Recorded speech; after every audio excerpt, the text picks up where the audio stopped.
두 번째는 이게 이제 인상이 끝난 다음에 한동안 유지하면서 그다음에 대폭락이 와요. 그러니까 지금은 사실 대폭락이 아니고 특별히 이제 우리나라 같은 경우에는 이 건설 쪽.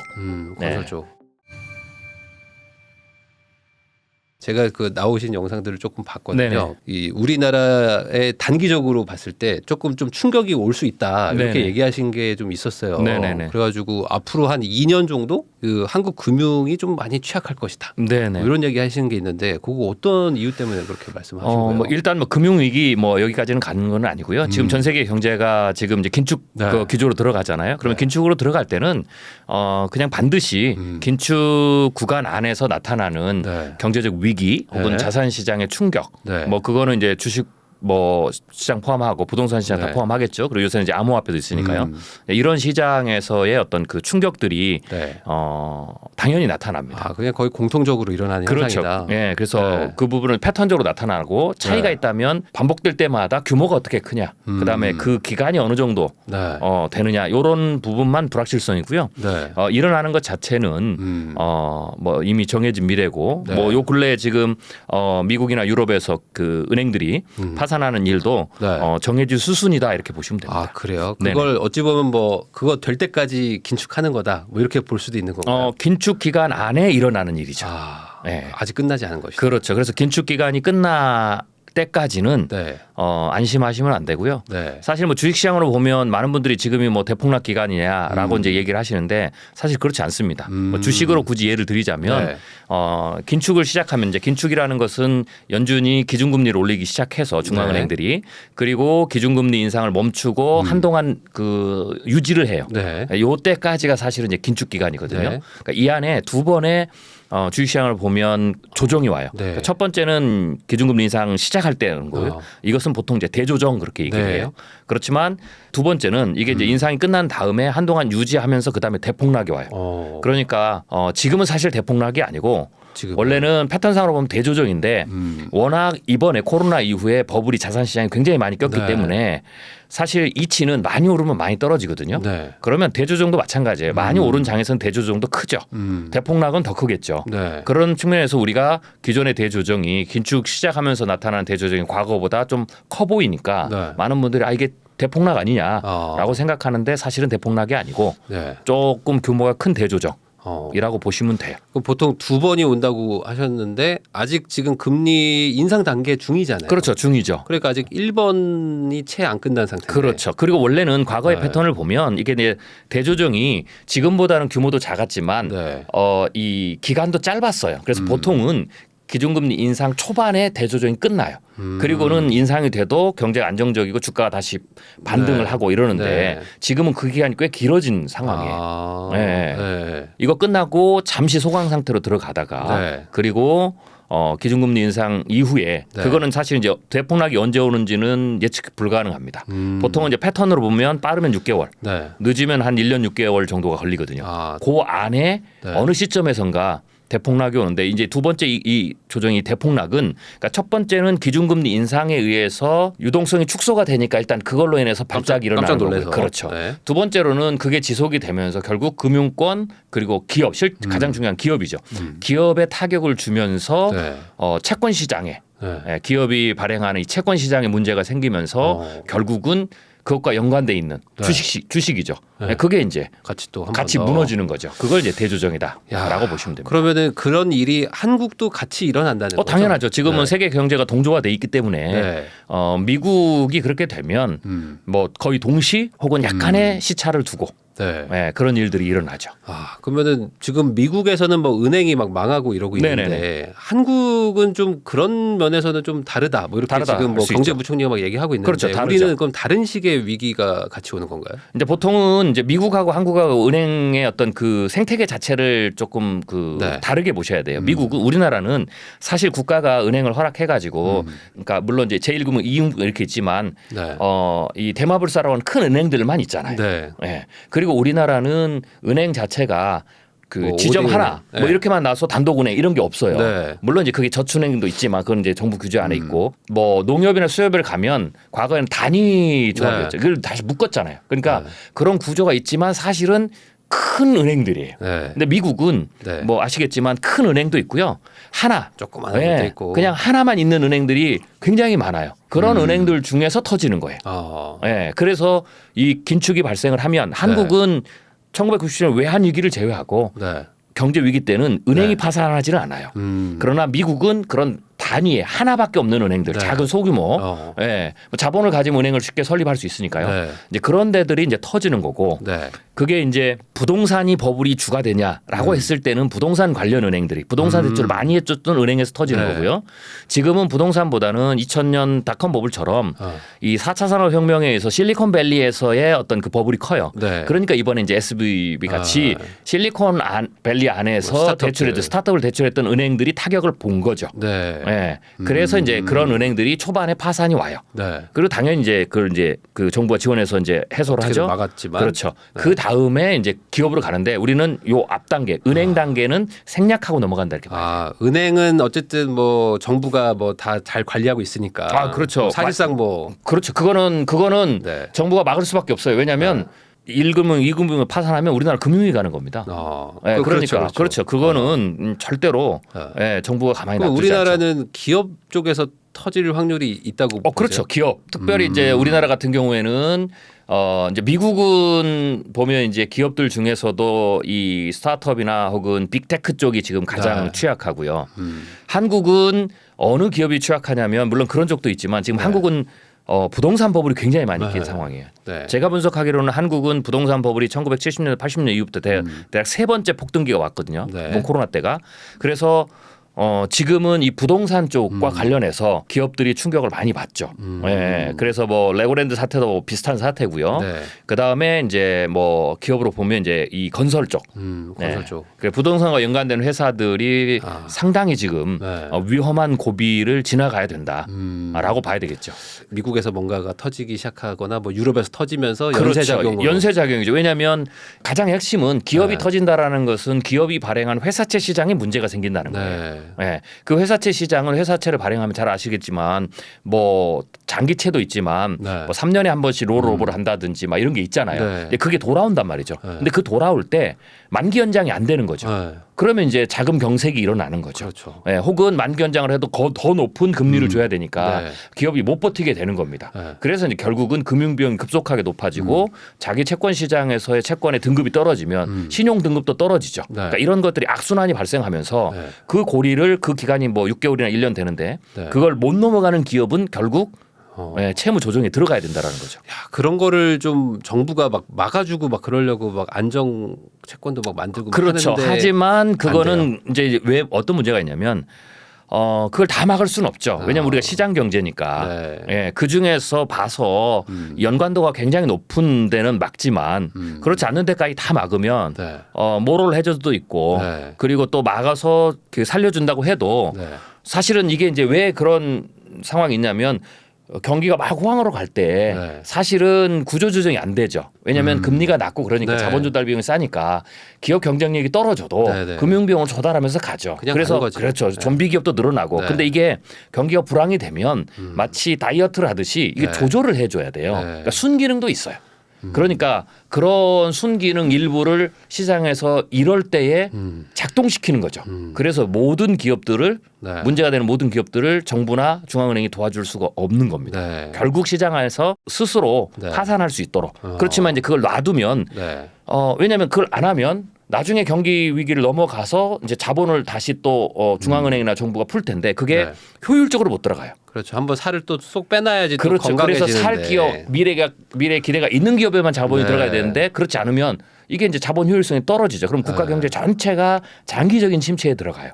그래서 결국은 이런 시기에 뭐 당연히 경쟁력이 없는 기업들을 시장에 퇴출시키는데 그 퇴출시키는 과정에서 어쩔 수 없이 사이드 이펙트로 나오는 게 실업률이 높아진다든지 주식시장에 그런 충격이 온다든지 뭐 하는 거죠. 그러면서 이제 그게 자금 경색이 되면 일시적으로 대략 뭐 한 짧으면 1개월, 길면 한 3개월 정도 일시적으로 이제 그 시장의 불안이 크죠. 누구를 믿을 수가 없죠. 신뢰가 문제가 생기죠. 저희가 최근에 한번 겪었잖아요. 그렇죠. 이거 아무도 믿을 수 없는 거죠. 시장에서 그때가 이제 전체적으로 충격을 주는 시간이에요. 그러니까 네. 이제 그때는 방법이 없어요. 아주 우량한 기업들도 전부 다 주가가 하락하는.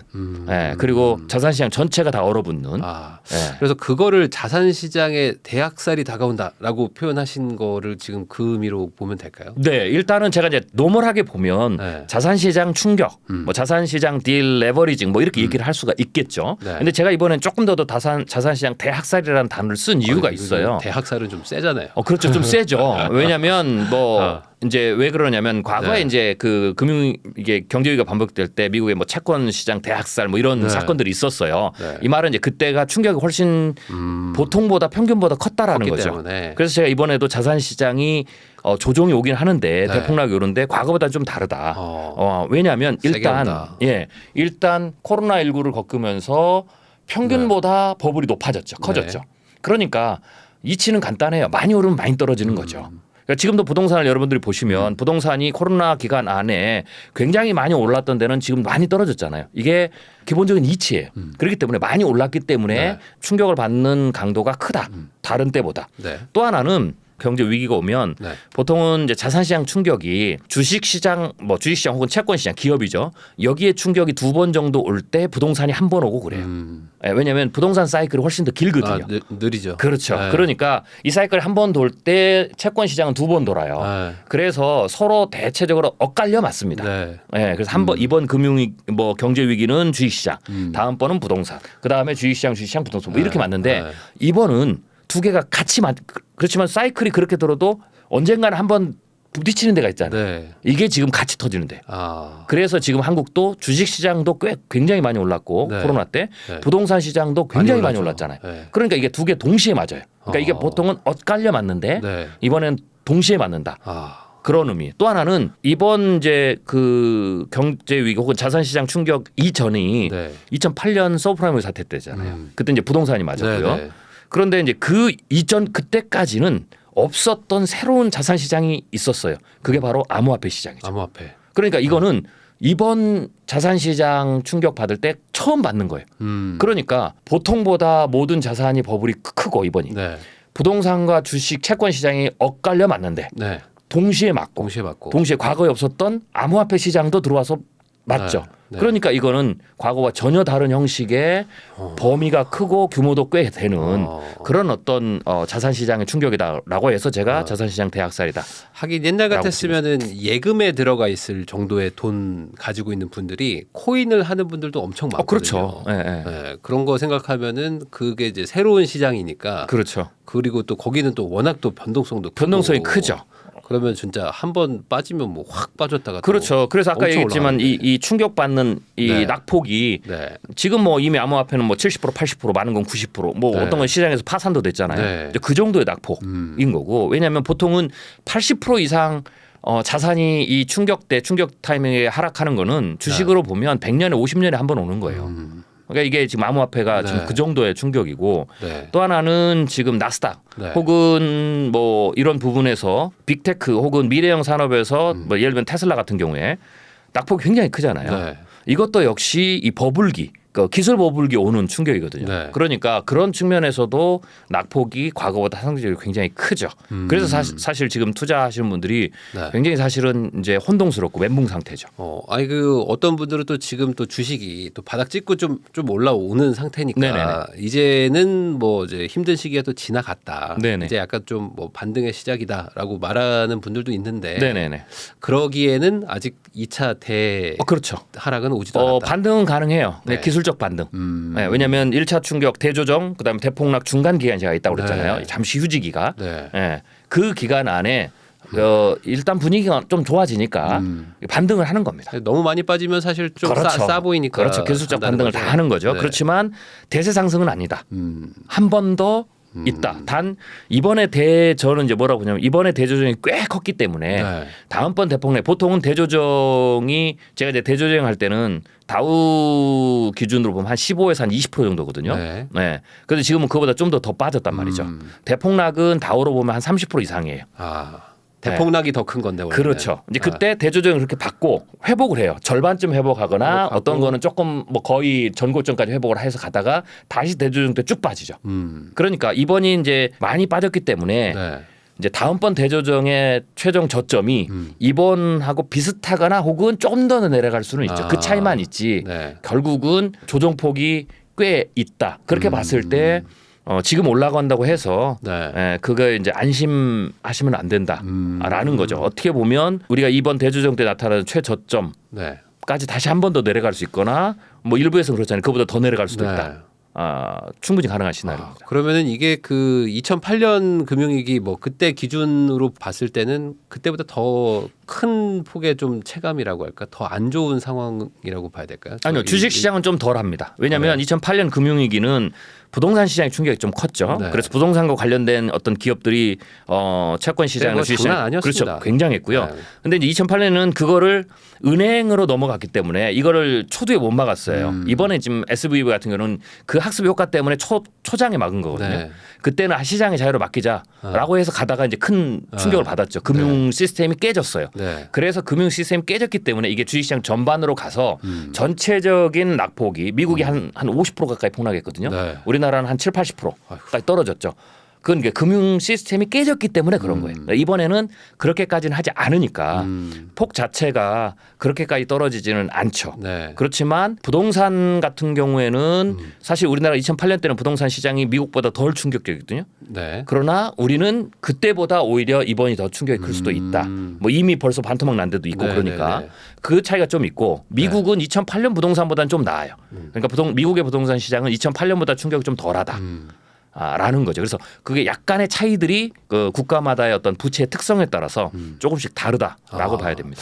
그러면은 아까 말씀하신 이제 기업 차례다라고 얘기하신 거 있잖아요. 네네네. 그러면 그게 사실은 기업 차례라는 것 자체가 기업가들 입장에서는 뭐 망하는 것도 맞지만 회사를 다니는 이제 우리 시청자분들은 이제 직장을 잃는 거잖아요. 그럴 수 있죠. 네. 그러면 지금도 사실 불황이고 사실 지금 자영업자분들은 막 완전 체감하고 있다고 하지만 그렇죠. 굉장히 힘든 시기입니다. 직장인분들은 조금 덜 체감하고 있는 것도 있거든요. 네네네. 요즘 좀 이렇게 물가가 비싸 뭐 이렇게만 그렇죠. 생각하는 분도 있는데 이런 분들도 이제 막 체감되는 시기가 조만간 도래할 수도 있다는 의미겠네요. 뭐 당장은 아니고요. 아까 네. 말씀드렸듯이 기준금리 인상이 끝난 다음에 네.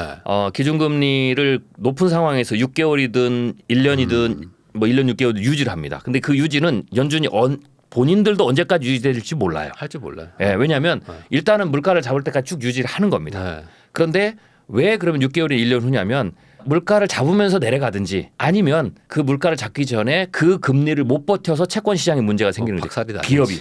그래서 이제 실업률이 높아지고 네. 그다음에 기업이 파산을 하고 채권 시장에 충격이 오고 네. 그다음에 어떤 그 자금에 관해서 금융 시장에 어떤 불안감이 되면 그때 이제 자산이 쭉 빠지고 네. 그리고 이제 실업률이 높아지니까 소비도 줄겠죠. 네. 그러면 이제 그때 연준이 중앙은행이 금리를 내려서 안정을 시키는 겁니다. 그러니까 일부를 파산시켜 놓고 살릴 기업까지 튀면 안 되니까 그렇죠. 거기에 자금을 지원을 해야 되니까 자금을 네. 지원하려면 그때 금리를 내리는 그래서 금리가 내리는 겁니다. 네. 그러니까 그 타이밍이 아마 기업에 있어서는 이제 생사가 네. 가늠되고 네. 하는 이제 그런 포인트죠. 그래서 아직 거기까지는 시간이 좀 남아 있다라고 네. 봐야 되고요. 네. 어떻게 보면 그 부분이 가야 이게 해결되는 문제라 이런 말씀을 드려 좀 죄송하지만 차라리 빨리 터지는 게 낫습니다. 차라리 빨리 터지고 빨리 망할 그렇죠. 거 망해야 그래야 된다. 왜냐하면 터진다고 해서 경제 위기가 끝나지 않아요. 네. 그거는 자산 시장과 금융 시장의 위기가 끝나는 거예요. 그 다음에는 실물 경제 위축이 오죠. 보통은 이제 미국 같은 경우에는 실물 경제가 주식시장이 대폭락을 한 이후에 그래서 금리를 쫙 내려서 네. 급한 불을 끈 이후에 보통은 이제 미국 같은 경우에는 대략적으로 짧으면 6개월, 길면 18개월의 실물 경기 침체가 와요.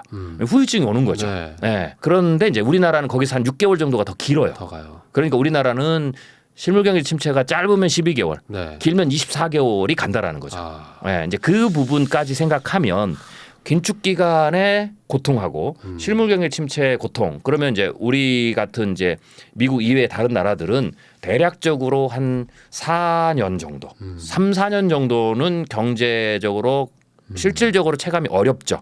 이제 지금 우리가 이제 기준금리 시작한 지가 1년이 채 안 됐으니까 네, 네. 2, 3년은 더 예, 예. 그냥 빨리 터지는 게 낫다. 차라리. 그렇죠. 그걸 줄이는 거는 빨리 터지는 거죠. 아. 그럼 그나마 그걸 전체를 줄일 수가 있으니까. 그럼 여기서 이제 궁금한 게 좀 두 가지 정도가 생기는데 우선은 이런 게 반복된다고 하셨잖아요. 네, 똑같은 반복되죠. 공통점이라고 하셨잖아요. 네네네. 이게 왜 이렇게 공통적으로 일어나는지가 먼저 좀 궁금하긴 하거든요. 그렇죠. 네. 이게 이제 좀 역사를 거슬러 올라가면 이 전체적으로 경제를 운영하는 가장 기본적인 이 경제 어떤 그 이론, 네. 정책이 바뀌어서 그래요. 그게 언제부터 바뀌면 대략 1980년대부터 바뀌었어요. 네. 그럼 1980년대 이전이 우리가 1970년대를 우리가 기억할 수 있어요. 그때가 뭐 이번에도 나오는데 오일 쇼크가 두 번 있었죠. 네. 오일 쇼크를 두 번 겪으면서 미국 경제가 세계 경제 어떻게 되냐면 스태그플레이션에 들어갔어요. 그래서 인플레이션은 높은데 경제 성장률 떨어지는.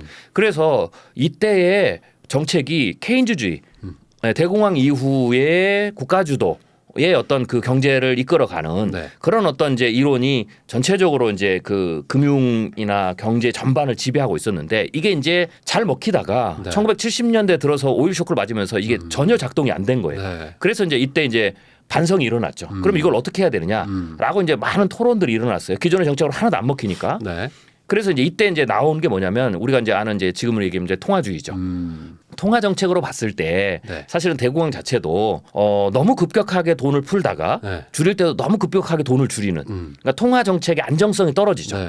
이게 경제 전반에 굉장히 큰 악영향을 미친 거다. 그래서 이제는 그 이론을 버리고 우리가 새로 가야 된다라고 했을 때 이제 핵심으로 들고 오는 게 통화 정책을 잘 국가는 통화 정책 조절을 잘 하고 시장은 시장에다 맡겨라. 알아서 해라. 그렇죠. 네, 그래서 국가는 최소한 작은 정보로 가고 네. 대신 통화는 굉장히 중요하니까 이 통화 정책을 굉장히 잘 써야 된다. 그럼 통화 정책을 어떻게 하는 게 잘 쓰는 거냐라고 네. 했을 때 너무 급격하게 늘려도 안 되고 네. 너무 급격하게 줄여도 안 된다라는 거죠. 그것을 안정성, 늘리고 줄이는데 안정성. 네. 그러면 이제 그러고 또 하나는 시장에 가이던스를 줘라. 네. 예. 그리고 또 하나는 전체적으로 경제가 성장하려면 화폐가 총량이 좀 느는 게 좋으니까 네. 전체적으로는 화폐가 조금씩 총량이 더 느는 방식을 써라. 이게 이제 사실은 핵심 골자예요. 네. 그래서 1980년대 그 이론을 가지고 그 스태그플레이션을 넘어갔죠. 네. 그래서 한 10년은 그건 굉장히 작동을 잘했어요. 어. 근데 문제는 뭐냐면 모든 이론은 완벽하지 않죠. 네. 한 10년 정도 지나고 난 이후부터 이제 부작용이 나타나기 시작하죠. 어. 그게 뭐냐면 새로운 부작용이 네. 돈이 계속 늘잖아요. 네. 그러니까 경제 위기가 반복될 때 경제 위기라는 건 다른 게 아닙니다. 경기가 확장되면 확장의 일부를 버블을 끼니까 그걸 줄이기 위해서 경기를 이제 위축시켜서 네. 가는 거죠. 그래서 확장과 축소가 왔다 갔다 하면서 경제가 전체적으로 쭉 가는 거죠. 그런데 이제 이럴 때마다 돈이 늘어나니까 네. 돈 규모가 계속 서서 늘죠. 그러다 보니까 이 돈이 경제로 다 들어가는 게 아니에요. 실물 경제로. 이게 자산으로 들어가기 시작한 거예요. 네. 그래서 이때부터 주식과 자산 시장의 어떤 그 버블이 네, 막 그 이전보다 가격이 더 막 올라가는 커졌어요. 거죠. 네, 네. 올라가는 게. 네. 그러다 보니까 이치는 많이 오르면 많이 떨어지죠. 네. 그러니까 경제 실물 경제는 그렇게 이제 잘 작동이 되는데 이 자산 시장에서 이게 많이 오르니까 떨어질 때 네. 많이 떨어지면서 이 경제 충격이 올 때마다 버블 붕괴 규모가 점점점 커지는 거예요. 점점 커져요. 네. 네. 그리고 이 돈을 풀어서 지속적으로 돈 양을 늘려서 경제를 쭉 성장시키는 이 시스템을 가다 보니까 위기 때 돈을 풀었는데 이 돈을 회수하는 것을 다 못하는 거죠. 그래서 2008년 때도 굉장히 많은 돈을 풀었지만 연준이 금리를 인상하고 그리고 네. 국채를 회수하는 과정에서 대차대표를 줄여도 느린 만큼을 다 못 줄였어요. 그러니까 이번에도 코로나 때도 못 줄인다라는 거죠. 네. 그래서 이런 시스템이 계속 반복되기 때문에 네.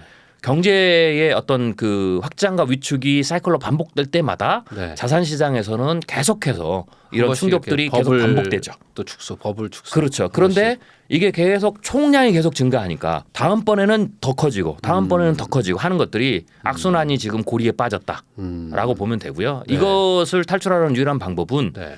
1980년대 통화정책 이 경제 전체적인 흐름 바꿨듯이 네. 뭔가 새로운 게 나와서 바뀌어야 되죠. 그러기 전까지는 계속 반복된다. 그러니까 저도 이제 궁금한 두 번째 질문이 그거였거든요. 네네. 꼭 굳이 이렇게까지 해야 되냐? 네네. 왜 이렇게 올라갔다가 내려왔다가 이렇게 해야 되는가? 좀 네네. 안정적으로 갈 방법은 없느냐? 네. 그거에 대해서는 아직 답을 찾지 못했다. 그렇죠. 왜냐하면 경제학자들이 새로운 네. 대안을 찾지를 못했죠. 전체적으로 네. 뭐 재정 정책이나 금융 정책을 다 그렇게 바꿔야 되는데 그걸 못 찾았고 네. 그런데 이제 찾는다 하더라도 네. 한 번 정도는 꽤 큰 충격을 받아야 된다라는 거죠. 왜냐하면 신용을 창조해서 경제를 성장시키는 시스템에 이미 가동이 됐기 때문에 네. 결국 신용을 걷어들이려면은 어딘가 축소가 되는 거죠. 받겠죠. 예, 예. 그러니까 사실 그것도 한번 거쳐야 되는. 예. 그래서 만약에 새로운 이론이 나온다면 크게 한번 그 과정을 겪고 난 다음에 바로 정책을 이렇게 쓰면 조금 이제 정책이 먹힐 수는 있죠. 근데 뭐 중요한 것은 대안을 아직 못 찾았다라는 거죠. 네. 저는 뭐 그냥 개인적으로는 그게 민주주의랑 또 맞물려 가지고 또 선거라는 제도가 있으니까 네네. 또 계속 그냥 터트리지 못하고 가는 거 아닌가 뭐 싶기도 하고. 뭐 그것도 영향을 미치죠. 왜냐하면 경제는 이제 시간이 갈수록 계속해서 네. 선거에 가장 중요한 그러니까요. 이슈가 되니까 네. 섣불리 건드리기가 힘든 거죠. 이게 참 고양이 목에 방울 달기라고. 그렇죠, 그렇죠. 이거 알지만 어쩔 수 없이 가자. 네. 어쩌겠냐. 아마 제 생각에는 보통은 이제 경제사를 보면 네. 엄청난 충격이 왔을 때가 이제 통화 정책을나 재정 정책, 경제 전체적인 기본적인 정책을 전환할 수 있는 시기. 예를 들면 대공황 때, 네. 그다음에 1970년대 오일 쇼크 왔을 때는 가능하죠. 그럴 때는. 왜냐면 그때는 너무 충격적이니까. 어차피 터졌으니까. 어차피 터지니까. 그때가 사실은 경제 전반의 어떤 그 시스템을 완전 체인지하는 이제 기회가 되기는 하겠죠. 코로나 같을 때 한번 했었어야 되는데. 그렇죠. 그런데 네. 이제 뭐 그냥 돈을 더 풀어버려 그렇죠, 가지고 그렇죠. 해결했으니까. 그러면은 이번에 그 SVB 뭐 파산하고 막 이런 일들이 어쨌든 간에 지금 과거의 일이 반복되는 거고. 그렇죠. 그러면은 이번에 좀 기준금리를 막 올리다 보니까 거기서 터졌다. 네네. 그러면 이 사태 정도 가지고는 기준금리 인상 속도를 뭐 낮추거나 뭐 인하로 가거나 이러긴 좀 어렵다고 보세요. 일단 뭐 최근에 나오듯이 네. ECB가 그냥 0.5로 올렸지 않습니까? 네. 예, 유럽에서도 지금 문제가 생겼는데 그거는 이제 이렇게 보셔야 돼요. 일단은 기본적으로 금융 시스템보다 지금 인플레이션 문제가 훨씬 더 심각하다. 둘 중에 하나 선택을 해야 되거든요. 네. 예. 안 올린다라는 것은 금융 시스템을 방어하기 위해서 안 올리는 거고 네. 올렸다라는 것은 금융 시스템에 충격이 갈 수도 있지만 인플레이션이 더 중요하다는 거고 결과론적으로는 유럽에서는 올렸거든요. 근데 유럽은 아마 독자적으로 안 올렸을 거예요. 미국과 상의를 하죠. 이런 네. 위기 때는 금융 시스템 은행이 지금 파산한 상황이기 때문에 네. 이거는 분명히 중앙은행 수장들이 다 얘기했겠죠. 그러면 서로 합의하에서 올린다라는 했다라면 이거는 우리도 올리겠다라는 겁니다. 네. 네. 그래서 미국이 0.5까지는 아니지만 네. 0.25 정도는 이제 올린다라는 거고요. 그거는 서로 각 국이 금융 시스템 위기보다는 네. 인플레이션이 주는 위기가 훨씬 더 지금 크다. 더 시급하다라고 하는 거고 또 하나는 금융 시스템에 관한 문제는 2008년에 학습 효과가 있어서 네. 정부가 초기에 막으면 버틸 수는 있다. 어떻게 막으면 된다. 그렇죠. 그래서 일단 2순위로 밀린 거죠. 그렇게 봤을 때 미국도 물론 이번에 0.5 그게 없었으면 올렸겠지만 네. 조금 조심을 하겠죠. 그거 하나가 있고 또 하나는 더 올릴 수 있었는데 최종 금리가 더 올릴 수 있었는데 0.25라도 조금 덜 올라가는 것은 가능하다. 이번에 어쨌든 간에 좀 터지니까 조금 걱정은 좀 되니까. 그렇죠. 아무래도 조심해야 되겠죠. 네. 네. 이제 그런 부분들이 약간의 차이가 있지. 네. 여기서 금리 인상을 멈춘다든지 네. 또 인하를 한다든지 뭐 이런 네. 건 없을 거고요. 만약에 내린다. 금리를 내려야 되겠다. 이렇게 네. 되면 이건 더 심각한 겁니다. 곧 터진다 이 말입니다. 그거는 진짜 터진다. 그렇죠. 이제는. 예, 예, 예. 그러니까 그래서 차라리 올리는 게 낫다. 뭐 어찌 보면. 어찌 보면 이제 올리면 조금 버틸 수 있다. 여력이 좀 있으니까 올리는 거다. 그렇죠. 올리면 대폭락이 좀 여유가 있게 좀 늦게 오는 거고. 우리가 컨트롤할 정도 그렇죠. 되니까 지금 올린다. 내려야 될 상황 정도가 된다면 심각하다. 이거는 우리는 모르지만 연준이 봤을 때는 이건 굉장히 심각한 상황이다. 곧 터진다. 뭐 이렇게 이제 생각할 그러니까 수도 이래나 있죠. 저래나 뭐 어려운 상황이긴 하네요. 그렇죠. 사실 고통의 기간을 전체를 줄인다는 측면에서는 사실 지금 터지는 게 낫다고 제가 늘 말씀을 드리는 거죠. 왜냐하면 어차피 맞을 건데. 예, 어차피 맞고 뒤처지는 거거든요. 네. 늦춰지는 건데 차라리 빨리 맞고 빨리 끝내서 빨리 벗어나는 게 네. 전체적인 고통을 줄이는 데는 사실 그게 더 차선책이지만 나은 거거든요. 왜냐하면 지금은 피할 수 있는 단계는 지나버렸기 때문에. 그럼 한국은 지금 못 올리고 지금 동결을 한 상황인데 그렇죠. 미국이 저렇게 올리게 되면은 좀 격차가 더 벌어지는 상황이잖아요. 벌어지죠. 그럼 어떻게 우리는 좀 따라간다고 보세요? 아니면은 그래도 좀 조심스럽게 조금 지켜볼 거라고 보세요? 사실 이제 한국은행의 이제 고민이 굉장히 깊어지는 거죠. 원래는 이제 우리나라 같은 경우에는 과거의 사례를 보면 이 긴축 기간에 올라가면 보통 이제 미국이 기준금리를 올리면 우리나라는 최소 1% 포인트나 2% 포인트를 더 줘야 됩니다. 네. 과거에는 그랬어요. 네. 근데 이제 이번에는 그렇게 안 했잖아요. 더 네. 낮았잖아요. 거기에는 이제 여러 가지가 있는데 일단은 저는 그렇게 봅니다. 운이 좋았다. 운이 좋았다. 운이 좋았다. 원래는 그렇게 올려야 되는데 네. 이번에도 따라 올라가서 이제 천천히 뭐 늦게는 갔지만 나중에는 그걸 같이 넘어가려고 했는데 네. 어떤 일이 벌어졌냐면 지금 코로나19의 상황이 굉장히 묘만 과거와 좀 다른 상황이 벌어졌어요. 그게 네. 뭐냐면 미국은 인플레이션을 못 잡아서 굉장히 빨리 올리는데 네. 다른 나라들이 그걸 못 쫓아간 거죠. 네. 그래서 문제가 생길 줄 알았는데 네. 이게 못 쫓아가도 한 나라만 그런 게 아니고 그렇죠. 다 못 쫓아가 버렸죠. 그러니까 이 자금 유출이 상대적으로 우리나라에서 덜한 거예요. 중국은 오히려 더 내렸고. 네. 그러니까 미국이 금리를 올리면 미국 밖에 뭐 유럽이든 중국이든 한국이든 일본이든 막 동남아에 있는 자금이 빠져 가는 건데 다 안 올려버리니까 다 뒤쳐져 있으니까 우리나라가 상대적으로 득을 본 거예요. 그래서 눈치를 보고 있다. 이게 하다가 그냥 그렇게 돼버린 거예요. 그러니까 남은 애들 중에서 우리가 괜찮은 애잖아요. 그래도. 그렇죠. 그러니까 지금 이상하게 운이 좋게 격차가 벌어졌어도 충격이 덜한 거죠. 자, 그런데 이제 여기서 멈췄으면 좋은데 추가로 올린다. 이건 이제 고민이 좀 생기는 거예요. 이제 그게 하나가 있고 또 하나는 우리가 또 그렇게 빠르게 못 쫓아가는 것은 내부적으로도 우리나라는 지금 부동산 가계부채가 굉장히 심각하거든요. 그러니까 굉장히 조심을 했던 거예요. 그 두 가지가 묘하게 맞아서 지금 현재의 상황이 스탠스가 만들어진 것이다. 이렇게 보셔야 됩니다. 그러면은 뭐 미국이 올린다면은 뭐 따라가려고는 하겠지만 그 고민이 크죠. 또 다른 나라들 눈치 보면서 어떻게 해야 될지 또 그때 가서 아마 보게 될 겁니다. 대응을 할 것이다. 그러니까 미리 예측하기가 좀 어렵다. 지금 상황에서는. 그렇죠. 뭐 예를 들면 이제 일본이 조금 더 긴축 정책을 더 써버리게 되면 그때는 우리도 어쩔 수 없이 조금이라도 올려야 되겠죠. 우리도 같이 하고. 근데 남들도 다 가만히 있고 이러면 좀 우리도 조금 더 조금 여유가 있겠죠. 상황이. 근데 이렇게 결국에 이 경제학자들이 새로운 답을 찾지 못하면 결국에 경제 통화량은 계속 커지고 그러면 이제 뭐 상승과 하락을 계속 이제 반복은 하겠지만 이게 필연적으로 좀 양극화 같은 걸 좀 일으키지 않을까 싶어요. 자산으로 돈이 쏠리면 가진 사람은 결국에 더 부자가 되잖아요. 버틸 수 있으니까. 못 버티는 사람들은 또 다시 좀 추락하게 되고 그렇게 되면은 결국에 불평등이 심화되고 이게 사회 문제화가 될 것 같은데 미래학자라는 건 역설적으로 역사를 다 보셔야지만 미래를 꿰뚫을 수 있는 거니까 이게 어떻게 되는 겁니까? 앞으로 어떻게 될 거라고 예상을 하세요? 일단은 이제 이렇게 경제 충격이 오게 되면 이제 두 가지 문제가 생겨요. 하나는 이제 개인의 입장에서 보면 소득 효과가 자산 효과가 있는데 경제 충격이 올 때마다 실업률이 높아지니까 이 소득 효과 부분에서의 문제가 생기죠. 그래서 일자리 잃고 혹은 중간기에 일자리 찾아야 되고 다시 일자리를 찾지만 거기에서 격차가 좀 생기죠. 이 충격에 의해서 중산층이 내려가거나 혹은 부의 불균형 분배 격차가 커지는 것보다는 자산 시장의 충격. 그러니까 이제 경제 위기가 오면 소득 효과와 자산 효과의 두 가지의 충격을 같이 받거든요. 일자리와 그다음에 내 자산에 대한 투자가. 그런데 버블이 자산 쪽에 더 끼기 때문에 이 경제위기가 반복될수록 자산 시장에서 손실률이 훨씬 더 커져요. 누적 손실률이. 그래서 이번에도 마찬가지고요. 그렇게 보면 이제 그런 걸 반복하다 보면 말씀하신 대로 그 부의 불균형 분배가 더 커지는 거죠.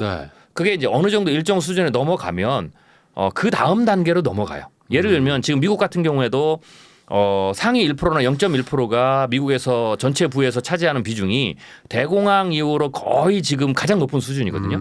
한국도 제가 분석을 해보면 굉장히 높은 수준 올라가 있어요. 미국처럼은 아니지만 위험 수준에 이미 들어갔다라고 이제 볼 수가 있어요. 불평등 수준이. 그렇죠. 뭐 우리가 이미 그 체감하고 있잖아요. 그렇죠. 그러면 이제 이런 상황에서 이 문제를 해결을 하지 않으면 이 문제는 계속 고착화돼서 점점점 커지겠죠. 그런데 이제 여기에 어떤 문제가 생기냐면 이제 불만이 커지잖아요. 그래서 뭐 특별히 이제 이런 경우에는 다음 세대 젊은 세대들이 더 격차가 더 커지거든요. 그래서 어떤 시스템, 사회 시스템이나 정부의 정책에 대해서 굉장히 불만이 많아요. 보통은 이제 민주주의 국가는 이걸 이제 선거로 심판을 하죠. 선거로 심판을 하죠. 근데 이제 이때 제가 이제 한국의 위험한 미래 중에 하나의 가능성으로 지금은 아니지만 내전 사회 가능성을 제가 들었어요. 내전. 그걸 이제 왜 들었냐면 내전 사회라고 해서 우리가 뭐 총칼을 들고 막 이 시빌 워를 하는 건 아니에요. 뭘냐면 이제 미국의 사태를 들으면 돼요. 미국이 트럼프 대통령과 바이든이 이렇게 붙었을 때 그 선거에서 트럼프가 졌지 않습니까? 재선을 못했죠. 그때 이제 미국에서 충격적인 사건이 일어났는데 국회의사당을 무장 남유를 했죠. 총 들고. 이게 사실은 미국이 영국과 미국 본토에서 영국과 전쟁을 한 이후에 최초예요. 이제 이런 게 만들어지는 게 이 정치적인 어떤 그 갈등의 수준을 넘어서 내전 사회는 상대를 적으로 여기는 거거든요. 그러니까 그 정치적인, 그러니까 누군가 아주 포퓰리즘을 그것을 이용하려고 하는 정치인이 나와서 자기의 정치적 이득을 위해서 지지층 강력하게 집결하기 위해서 상대를 정치적 다름 으로 보지 않고 적으로 만들어 거죠. 그래서 적으로 만들면 모든 것에 대해서 부정을 하게 됩니다. 그리고 심지어는 무력 행사를 하죠. 이게 지금 미국에서 나타난 거예요. 그래서 미국이 이제 정치적 내전 사회 들어갔다고 하는데 그 밑에를 보면 결국은 어떻습니까? 부의 불균형 문제가 굉장히 심하고 일자리 문제가 굉장히 심하고 사회적 차별의 문제가 굉장히 심했던 거죠. 마찬가지로 한국도 점점 그런 요소들이 이제 늘어나게 된다는 거죠. 그럴 때에 지금은 아니지만 먼 미래에 혹은 다음 선거에 불순한 의도로 나의 어떤 그 집권을 위해서 권력 획득을 위해서 상대를 적으로 여기게끔 한다. 그렇게 되면 그러면 이제 우리도 내전 사회로 들어갈 수가 있는 거죠. 그렇죠. 사실 선거는 51대 49니까. 그렇죠. 그 우리 편만 딱 챙기면 되는 거잖아요. 그러니까 반대로 우리 편 아닌 건 다 적 이렇게 해버리면은. 뭐 다름. 뭐 이건 괜찮아요. 뭐 견해도 다르고 그러면은 디베이트도 하고 또 양보도 하고 타협해서 이제 나가는 건데 이거는 그 수준을 넘어서는 겁니다. 이때는 뭐 다름의 의미가 없어요. 그냥 적이니까 그냥 모든 게 다 싫은 거예요. 다 부정되고. 그래서 적이는 없어져야 될 존재, 된다. 대상 이렇게 되는 거죠. 근데 점점 우리나라도 약간 그런 식의 어떤 그 이분법적인 게 많아지는 것 같긴 해요. 점점 뭐 여러 분야에서. 그게 다 기저에는 좀 경제적인 문제들도 불평등도 좀 많이 깔려 있다. 그렇죠. 과거에는 민주주의가 없었던 시절에 보통 이제 이런 게 이제 역사적으로 반복이 되는 거예요. 왜냐하면 부의 불균형 분배도 반복이 되니까. 과거에는 이걸 혁명을 일으켰죠. 혁명으로. 그래서 국가가 정부가 전복되고 새로운 국가가 일어나고 이렇게 되는데 지금은 민주주의 시스템이니까 그나마 혁명까지는 안 가는 거예요. 선거를 통해서 정권 교체를 하는데 문제는 양 진영이 이제 서로 미워하는 수준이 점점 세지는 넘어가는 거죠. 그래서 민주주의 자체가 완전히 왜곡되는 이제 그런 상황으로 가는 거죠. 그러면 이제 뭐가 문제냐면 그렇다고 해서 뭐 상대를 뭐 해하거나 뭐 죽이거나 그러지는 않아요. 근데 이제 뭐가 문제냐면 국가 전체의 동력이 꺼져요. 왜냐하면 그렇겠네요. 타협이 전혀 안 되니까. 그러면 제가 뭐 하면 다 싫은 거지. 다 싫은 거죠. 그러니까 국회가 마비가 되는 거죠. 하나도 법안을 통과를 못 시키는 거고 뭐 하나 해결하는 문제를 해결할 수 없는 거죠. 계속 정치적 전쟁만 하고 와서 그러는 사이에 기업은 이제 이런 데서 살 수가 없죠. 그래서 이제 탈출을 하는 거예요. 탈출하고. 그리고 이제 그러면서 국가 전체가 성장이 멈춰버리거나 혹은 성장이 후퇴하는 그런 어떤 사회로 갈 수밖에 없는 거죠. 이거 해결 방법이 혁명인가요? 아니죠. 뭐 그건 아니고요. 사회 시스템을 결국 국가적인 합의를 통해서 어떤 지도자가 그렇죠. 지금 당면한 문제들 그리고 부의 불균형 분배의 문제들 그리고 공정과 정의의 문제들 그다음에 기회의 어떤 그 불공정의 문제들 이런 부분들을 해결을 해야죠. 그리고 해결을 하라고 우리가 국회의원들을 뽑아서 의회에 보내놨으니까 그들이 서로 합의를 봐서 국민을 설득하고 하면서 이제 하나하나 문제를 해결해 가야 되죠. 결국에 국민들이 선거를 잘해야 된다. 우리도 잘해야죠. 우리도 잘해야지. 우리도 잘해야죠. 그렇게 해서 더 커지기 전에 잘 막자. 그렇죠. 그게 이제 중요한 거죠. 아시아 미래인재연구소장님이신 최윤식 박사님하고 이야기 나누고 있는데요. 그 소장님이 쓰신 책 중에 그 한국 위대한 반격의 시간이라는 책이 있어가지고 또 제가 좀 한번 여쭤보려고 하는데 그 미중 사실 그 패권 전쟁이 이제 뭐 꽤 오래된 얘기고 요즘에는 뭐 점점 심해지고 있는 것 같은데 딱 그 사이에 저희가 껴있지 않습니까? 그렇죠. 그러다 보니까 참 우리가 좀 난감한 상황인 것 같고 요 분야도 전문가시니까 도대체 우리의 지금 이 포지션이 어떤지도 또 궁금하고 또 거기서 또 러시아는 또 전쟁하고 있으니까 이제 또 러시아 미국이 또 같이 또 붙는 거 아닌가 또 전쟁 한번 하는 거 아닌가 뭐 이런 걱정도 하시는 분들도 많은데 이 세계 경쟁 구도를 어떻게 봐야 됩니까? 일단 제가 뭐 한국 위대한 반격의 시간 이 책에서는 이제 앞에도 설명드렸던 지금 일어나고 있는 경제적 위기가 어떻게 전개될 것인가라는 부분을 조금 시나리오로 다뤘고요. 그렇지만 사실은 이거는 뭐 장기적인 위기는 아니죠. 어차피 이 반복적으로 나타나는 거고 긴축 시작해서 끝날 때가 한 3, 4년간 일어나는 뭐 혹은 단기 혹은 중기적인 미래죠. 그렇지만 그것 이후에도 우리는 계속 생활을 해야 되잖아요. 그래서 그것 이후에 어떤 일이 또 더 벌어질지라는 부분에 대해서 이제 시나리오를 발표한 책인데 첫 번째로 우리가 생각해야 될 것은 경제 위기가 끝나고 난 이후에 뭐 자산 대학살이 끝난 이후에 자산 시장은 다시 또 상승을 하겠죠. 부동산도 회복이 될 거고 그리고 난 이후에 기업의 입장에서 보면 이제 본격적으로 4차 산업혁명의 어떤 그 시장에 대한 본격적인 경쟁이 시작된다. 네. 뭐 그렇게 보면 자산 시장에서도 예를 들면 4차 산업혁명과 관련된 어떤 주식이라든지 어떤 기업들이 또 다시 살아남는 기업들이 또 계속 성장을 하는 일이 그러겠죠. 벌어지겠죠. 네. 이제 그때에 한국이 네. 어떤 스탠스를 갖느냐, 아니면 어떤 스탠스를 가져야 생존할 수 있느냐라는 네. 부분을 조금 그 다뤄봤어요. 네. 예를 들면 한국은 지금 두 가지의 미래로 나눠져 있는데. 이 경제 위기가 지나가고 나면 분기점이 오거든요. 그 분기점에서 잘하면 추가적인 성장을 계속 할 수가 있어요. 그렇지만 그렇지 못하면 일본처럼 네. 장기 저성장, 장기 침체로 갈 수가 있는 거죠. 이제 그럴 때 이제 가장 중요한 포인트가 뭐냐면 제가 이제 책에서 지적한 게 기업의 경쟁력. 혹은 4차 산업혁명에 있어서의 어떤 그 변화의 흐름을 잘 타는 게 개인이든 네. 기업이든 국가든 이게 굉장히 중요하죠. 예를 들면 이제 제가 이렇게 비유를 하는데요. 1990년대에 한국과 일본을 비교했을 때 두 나라가 경제에 있어서 굉장히 중요한 위기를 한 번씩 맞았습니다. 네. 한국은 이제 외환위기를 맞았고요. 네. 일본 같은 경우는 1985년 프라자 합의 이후에 부동산법을 쭉 올라가고 1990년대 초반에 부동산 버블 붕괴가 붕괴되면서 네. 금융위기를 똑같이 맞았죠. 일본은 금융위기를 맞았고 우리는 외환위기를 맞았고 우리도 외환위기를 맞으면서 은행이 파산했고 네. 일본도 은행들이 파산하고 수많은 기업들이 파산했죠. 네. 그런데 그 똑같은 충격을 거의 동급에 관한 국가적인 충격을 받았는데 그 이후에 한국과 일본의 경제가 달라요. 차이가 있군요. 그렇죠. 일본 경제는 성장이 멈췄어요. 네. 그때부터 잃어버린 20년, 30년이 갔고요. 우리나라는 그 정도 동일한 충격을 받았는데 우리는 그걸 빨리 회복하고 이전의 성장 속도를 다시 회복해서 계속 성장을 네. 했어. 네. 그래서 이제 요 근래 나오는 게 일본이 곧 한국에 추월당한다라고 했던 거죠. 네. 그래서 그 추월당하는 것은 일본이 성장이 멈춰서 그런 거예요. 한국은 지속적인 성장을 쭉 네. 해서 결국 그렇겠죠. 추월을 해버린 거죠. 네. 두 나라는 왜 어디서 차이가 있었느냐라는 네. 걸 여러 가지 측면에서 분석할 수 있는데 제가 분석하는 가장 핵심적인 이유는 그 당시에 90년대에 그 충격을 받고 난 다음에 이 산업에서는 어떤 분위기가 일어났냐면 제3차 산업혁명이 일어났어요. 인터넷, 모바일 뭐 이런. 네. 예. 그런데 한국은 외환위기를 맞고 난 이후에 김대중 정부가 한국의 살 길, 뭐 금모으기 되고 여러 가지도 네. 했지만 한국의 살 길을 잡을 때 우리는 수출 국가니까 네. 결국 산업에서 혹은 제조업에서 경쟁력을 계속 유지해야 되잖아요.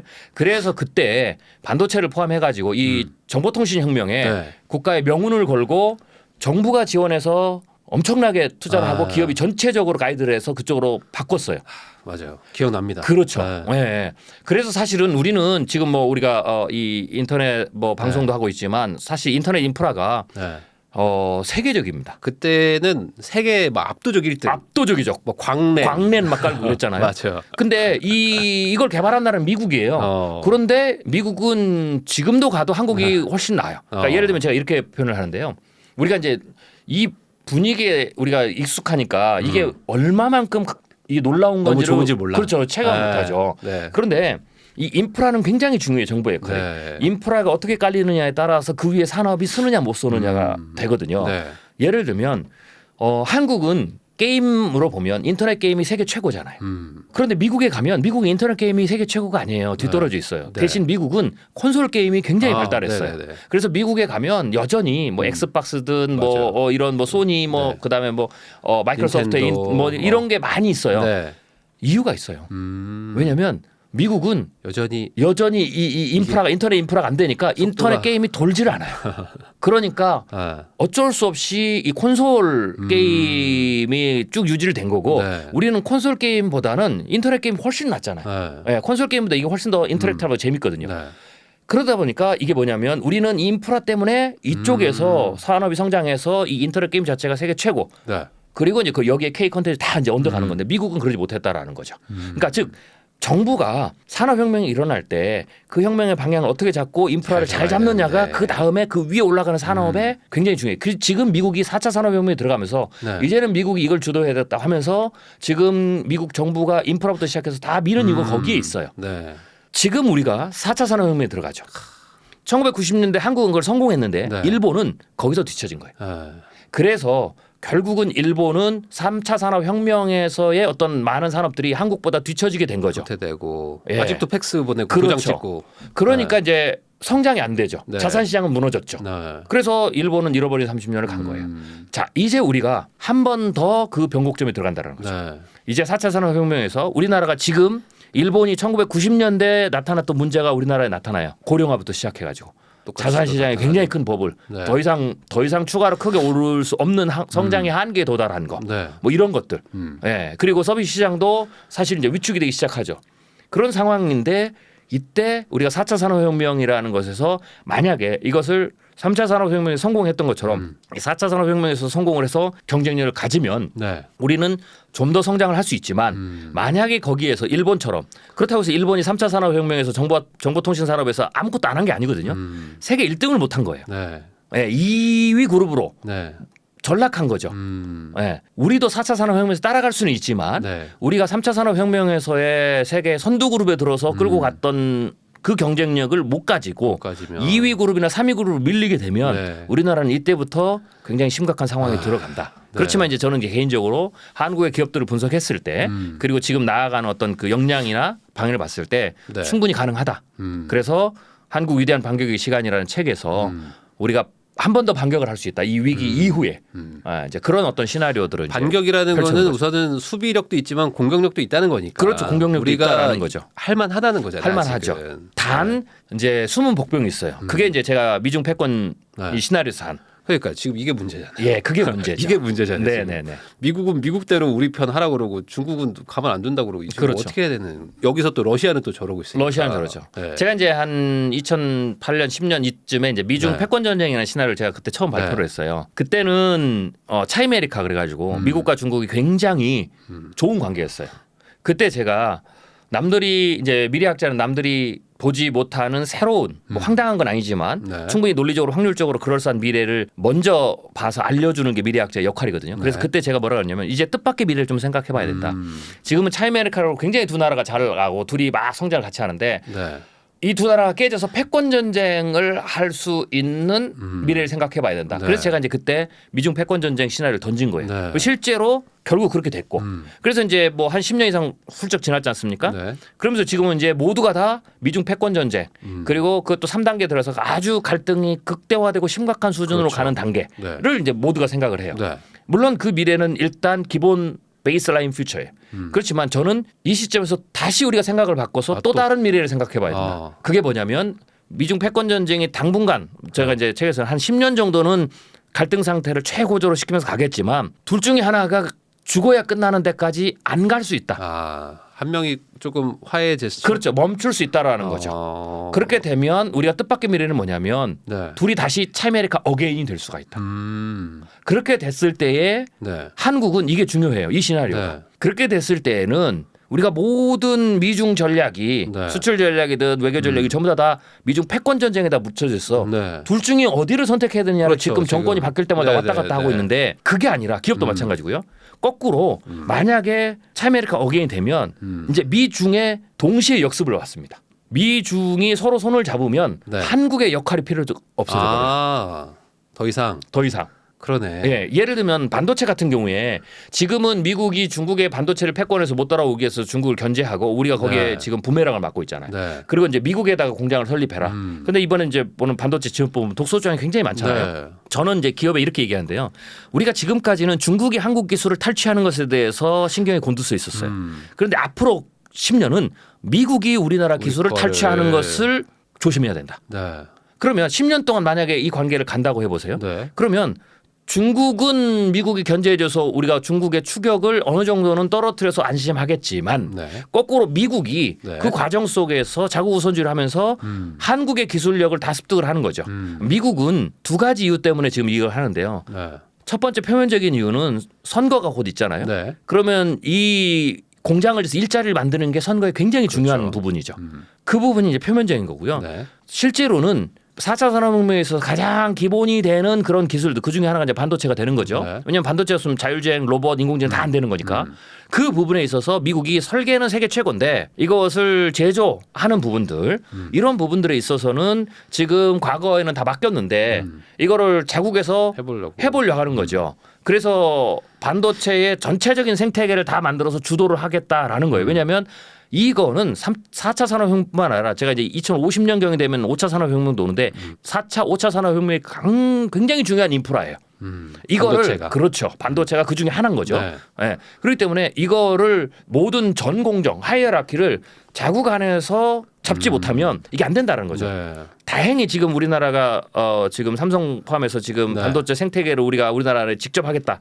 이게 이제 반대급부인데 미국이 그렇게 나오니까 이제 우리가 살 방법으로도 했지만 또 하나 같은 거예요. 그러니까 그것이 굉장히 중요하다라는 거죠. 우리가 어떻게든 이거 그렇죠. 쥐고 있어야 전체를 된다. 다. 네. 예, 우리는 네. 이제 설계까지도 이제 해봐야 되겠다. 다 이제 이렇게 가는 거죠. 시스템 반도체 차에서 네. 미국이 그렇게 하는 거예요. 근데 이제 만약에 10년 이내에 미국은 그렇게 할 수가 있어요. 그러면 10년 이후를 우리가 한번 생각해 보죠. 미국이 그렇게 해서 이제 반도체 부분에 있어서 그 모든 것을 이제 한국 없이도 다 할 수 있는 기술을 다 가졌다. 네. 소재는 일본하고 손을 잡으면 돼요. 그런 상황에서 갑자기 미국이 네. 중국하고 손을 잡고 우리 이제 패권 전쟁 끝내고 서로 공동의 번영을 위해서 가자. 네. 그러면 충분히 그래요. 왜냐하면 일단 10년 동안 중국을 견제한 미국이 생태계를 완성하고 중국은 떨어뜨려 놨잖아요. 네. 그런 격차가 좀 상황에서 있으니까. 그렇죠. 그런 상황에서 제가 이제 왜 그러냐면 두 가지인데 미국은 중국 시장이 필요해요. 네. 그렇죠. 네. 세계 최고. 왜냐하면 지금까지 중국 시장은 공장이었어요. 미국의 공장. 그렇기 때문에 미국의 입장에서는 사실 미국의 기업은 이 중산층이 강한 규모가 큰 나라가 미국 기업에서는 굉장히 좋은 기업이에요. 애플부터 시작해가지고 자동차도 그렇고. 네. 근데 중국은 과거에는 그런 단계가 아니었어요. 네. 네. 오히려 우리나라 이런 데가 이제 훨씬 좋았더죠. 네. 근데 이제 중국이 결국은 뭐 피크 차이나도 하고 고령화되지만 중산층도 계속 커지잖아요. 왜냐하면 중국의 부자가 우리나라 한국의 인구만큼 많으니까 중산층도 커지죠. 네. 그렇게 봤을 때는 앞으로 중국이 성장률이 떨어지기는 하지만 미국 입장에서 봐서는 이제 드디어 미국 기업에게 굉장히 좋은 시장이에요. 그러니까 그 시장을 계속해서 견제를 놓으면 이걸 누가 갖냐면 유럽이 가져요. 네. 왜냐하면 지금 유럽이 지난 5년 동안 미중 간의 교역이 유럽 국가들이 10배가 커졌거든요. 그러니까 미국 입장에서는 죽 써서 개 줄 수가 있다는 거죠. 그러면 미국 입장에서는 중국 시장을 가져야 되니까 그러면 중국을 화해를 해야 되는 거죠. 화해를 하고. 네, 그러기 위해서는 일단 그 10년 기간에 격차를 벌이면 화해를 할 수 있는 요건이 되죠. 네. 또 거꾸로 중국 입장에서는 결국은 시진핑이 장기 집권을 하려면 업적을 내야 돼요. 그 업적이 두 가지가 있는데 제가 이제 신뢰했었던 하나가 대만은 문제고 네. 또 하나는 경제 성장이죠. 지속적인. 그렇죠. 그러려면 결국 중국도 미국의 견제에서 벗어나야 돼요. 네, 방해꾼이 없어야 되는 거죠. 네. 그런 입장에서는 미국 계속 화해를 하고 싶어요. 그리고 또 하나는 중국의 민족성이 굉장히 중요한 특징이 있어요. 네. 중국은 우리가 잘 알죠. 만만디잖아요. 길게 대륙적 기지가 길게 봐요. 그 말은 뭐냐면 우리는 많은 사람을 주위에 보는 사람들은 중국이 미국의 패권을 도전해서 굉장히 빠른 시간 안에 미국을 넘어서서 1위 국가에 가기를 원한다라고 생각하지만 중국은 그렇지 않습니다. 실제로는. 오히려 중국은 오케이 우리가 1등이 될 수 있어. 그렇지만 굳이 급한 게 아니야. 네. 마치 대만도 네. 그냥 중국은 우리나라로 생각하고 언젠가는 통일하겠다라고 놔둔 거잖아요. 근데 네. 이게 급해진 거는 자꾸 미국이 대만을 분리독립을 시키려고 하니까 급하게 나온 것뿐이에요. 네. 그러니까 만약에 대만도 네. 미국이 거기 손을 다시 떼서 과거처럼 다시 돌아가 버리면 굳이 군사 공격을 하지 않을 거예요. 그런 것처럼 중국의 스타일은 이런 거죠. 뭐 이런 거죠. 누가 더 오래 가나 보자. 언젠가는 우리가 넘어가는데 굳이 우리의 역사를 봐라. 그렇죠. 우리가 우리가 손해 보면서까지 1등을 빨리 할 필요가 없다. 라는 거죠. 그러니까 중국 사람들의 굉장히 중요한 특성은 이념보다 이익, 이윤 네. 이게 훨씬 더. 왜냐하면 우리가 중국을 상인전 기질이라고 그러잖아요. 그렇죠. 그렇기 때문에 네. 이거는 그렇기 때문에 흑모백모를 한 거예요. 네, 이념도 중요한데 그보다 더 중요한 게 우리가 네. 잘 먹고 잘 사는 거다. 네. 중국은 언제든지 그래요. 그래서 이윤이 앞서기 때문에 굳이 패권을 1등 우리가 2등도 되고 하는데 네. 뭐 시간 지나고 뭐 100년 후에도 우리가 1등 되면 되는데 굳이 지금 당장 1등을 하려고 해서 우리가 손해 보는 일은 심지어는 공산당 체제 자체가 무너진 일을 왜 하냐라는 거죠. 그래서 자꾸 중국이 화해 제스처를 보내는 거예요. 우리 네. 1등 안 한다. 그게 그 말이에요.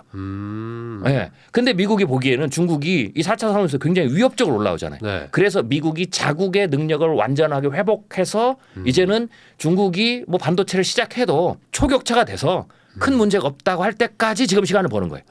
그러니까 저는 그렇게 교통 정리를 할 때까지 좀 시간 좀 그렇죠. 벌고 싶은 거군요. 그게 10년이에요. 저는 10년이면 된다. 그러면 양가가 서로 어떻게 돼? 양국이 차이메르카를 다시 합니다. 이해관계가 맞아지고 그렇죠. 우리는 탈탈 털리네요. 그렇죠. 미국이 기술을 갖고 중국은 시장을 주고 둘이 손을 잡으면 네. 반도체에서 소재는 일본이 따라가면 되니까.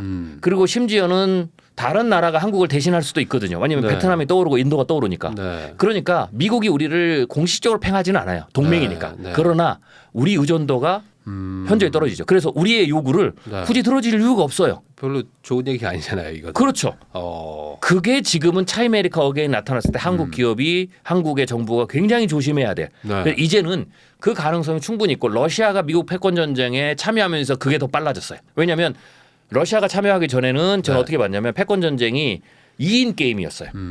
2인 게임. 네. 그런데 러시아가 들어오면 3인 게임으로 바뀌었거든요. 그러면 게임인으로서 2인 게임과 3인 게임은 굉장히 달라요. 그러겠죠. 네, 2인 게임은 둘이 부딪히는 거잖아요. 네. 둘이 힘겨루를 해야 돼. 근데 3인 게임이 되면 기본적으로 2대1 구조가 돼요. 네. 그러면 누구와 손을 잡느냐가 굉장히 중요해요. 네. 서로 힘이 균형이 팽팽하거나 혹은 네. 한쪽이 약간 우세할 때의 2인 게임인데 3인 게임이 되면 이 두 플레이어보다 힘이 약한 나라가 들어와도 네. 이 나라가 어디에 쏠리느냐에 따라서 완전히 판이 바뀌어요.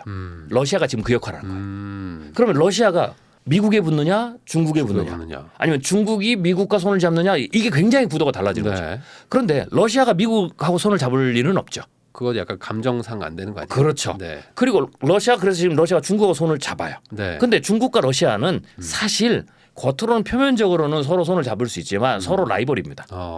그런 묘한 관계가 있어요. 네. 그다음에 또 하나는 미국의 입장에서 러시아와 중국을 1대1로 지금 패권 전쟁 하기도 좀 버거운데 러시아가 약하지만 네. 중국하고 손을 잡으면 네. 굉장히 힘들어지거든요. 애매하죠. 그러면 미국이 어떻게 되냐면 둘을 갈라놔야 돼요.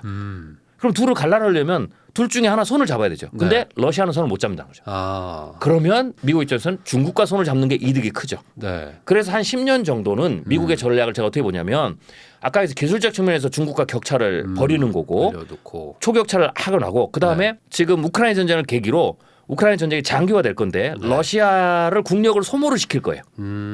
네. 왜냐하면 러시아가 과거에 구소련 체제일 때 네.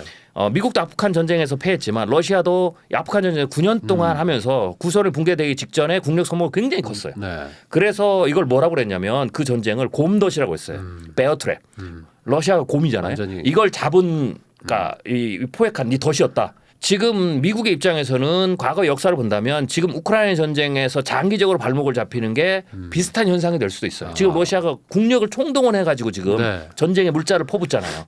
그러니까 이게 미국의 입장에서는 우크라이나를 러시아가 전부 다 통일을 하지 않는다면 빨리 끝내는 것보다는 네. 러시아가 여기에 우크라이나의 덫에 갇혀서 국력을 지속적으로 오랫동안 회복하는 게 좋아요.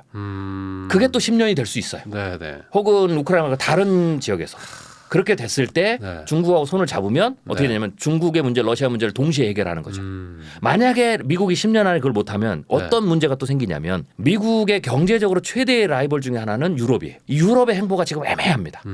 지금 러시아 문제, 우크라이나 문제로서는 나토화 되면서 굉장히 급격하게 친해졌지만 네. 경제적으로는 유럽이 스탠스가 달라요. 네. 즉 미국을 패권 전쟁에서 중국을 계속 몰아붙이고 있는데 이 유럽은 아까도 얘기했지만 지난 5년 동안 10배 교육이 늘었거든요. 네. 유럽은 중국 시장을 굉장히 눈독을 들이고 있어요.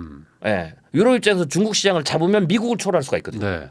그러니까 유럽은 왜 만들어졌냐면 우리가 이제 그걸 또 알아야 돼요. 유로 공동체가 만들어진 두 가지 이유가 있어요. 하나는 유럽에서 가장 전쟁의 위험성을 높이 만든 나라가 독일이죠. 이 독일의 문제를 해결해야 돼요. 그러면 해결하는 방법은 그냥 통일하는 거예요. 합치는 거. 네. 그게 첫 번째 이유. 네. 그래서 유럽의 군사적 어떤 전쟁의 안정성을 높인다. 네. 또 하나는 유럽이 미국과 라이벌이죠. 네. 왜냐하면 미국이 경제 패권을 갖기 전에 유럽이 가졌었으니까. 그걸 놓칠 수가 없는 거예요. 네. 자존심 상했죠. 그러면 미국하고 대결하려면 결국은 절대적인 시장이 중요하죠. 그렇죠. 규모가 있어야지. 그렇죠. 그래서 5억 시장을 만든 거예요. 그래서 유럽은 지금도 여전히 군사적으로는 미국에서 러시아의 문제가 있고 네. 해서 동맹을 맺지만 경제적으로는 미국을 추월하기를 원해요. 네.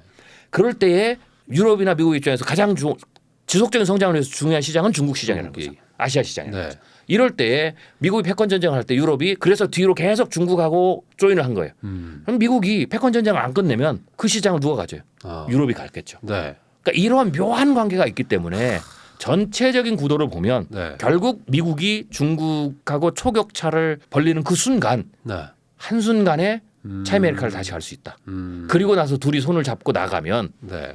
중국이 반도체도 보면 미국이 반도체는 하이엔드 반도체를 한다라고 생각하고 중국은 중저가 반도체를 하거든요. 네. 그러면 반도체를 하이엔드는 미국이 하고 중저가를 중국이 하면 네. 한국은 어디로 가겠어요? 그러게요. 네. 네. 둘이 손을 잡으면 네. 훨씬 더 강력하게 시장을 지배해 나갈 거고 그들이 눈독을 들이는 시장이 아시아 시장이 가장 기본인데 그러면 한국의 입지가 네. 사실은 꽤 지금보다 훨씬 더 어려운 예, 그런 상황으로 돌입할 수가 있죠. 야, 그러면 그 대만 TSMC 막 지금 미국에 공장 짓게 하고 하는 것들도 뭐 어찌 보면은 전략 중에 하나다. 뭐 그렇죠, 그렇죠. 미국이 계속 자기네 안쪽으로 지금 반도체를 막 모아오기 위해서 그렇죠. 대만도 지금 약간 뭐 긴장 상태도 만들고 이럴 수도 그렇죠. 있다는 거네요. 그럴 수도 있죠. 예, 그거는 뭐 여기까지 너무 과하기가 문무론이겠지만 그런 효과가 나타나는 거죠. 그럼 러시아는 뭐 그냥 어떻게 좀 전쟁이 났지만 거기에 이제 완전 덫에 물려버리는 그렇죠. 상황이 된 거고. 그러니까 러시아는 단독적으로 행동을 한 거예요. 네. 러시아는 이 우크라이나 침공이 계획된 전쟁이에요. 왜냐하면 그 전에 이미 크림반도 전쟁을 하고 조지아 전쟁을 했죠. 그러니까 러시아는 이 전쟁을 통해서 의도하는 게 있어요. 표면적으로는 이 나토의 확장을 막는 거고요. 그리고 속내는 이 유럽을 흔들어서 미국을 견제하면서 패권의 어떤 경쟁을 하는 일원으로 확 들어오기 위한 거죠. 네. 위상의 문제. 네. 그리고 군사적으로 봤을 때 제가 이렇게 표현하는데요. 군사적으로 봤을 때 미국의 입장에서는 왜 러시아가 손을 더 잡기가 힘드냐. 군사적으로 봤을 때는 중국은 영토 전쟁을 하지 않아요. 러시아는 영토 전쟁을 계속 해야 돼요.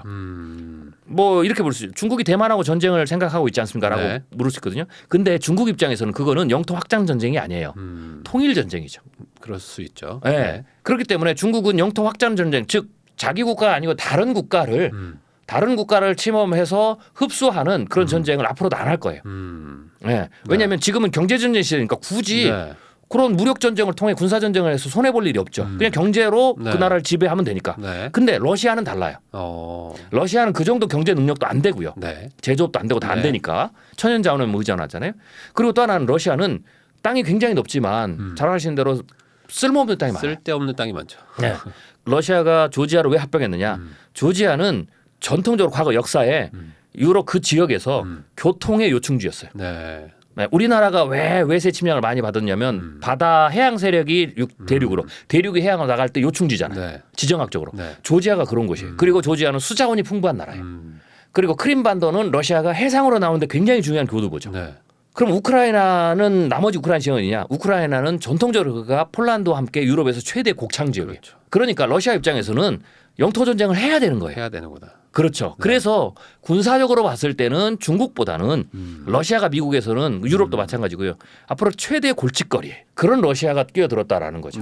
그러면 이거를 놔두면 문제가 심각하죠. 그리고 이 러시아가 중국과 손을 잡으면 미국은 패권을 잃습니다. 여기에 최악의 경우 제가 미국이 패권을 잃어버리는 조건들을 얘기했는데 그게 러시아와 중국이 손을 잡는다. 그리고 미국의 제조업이 4차 산업혁명에서 도약을 못한다.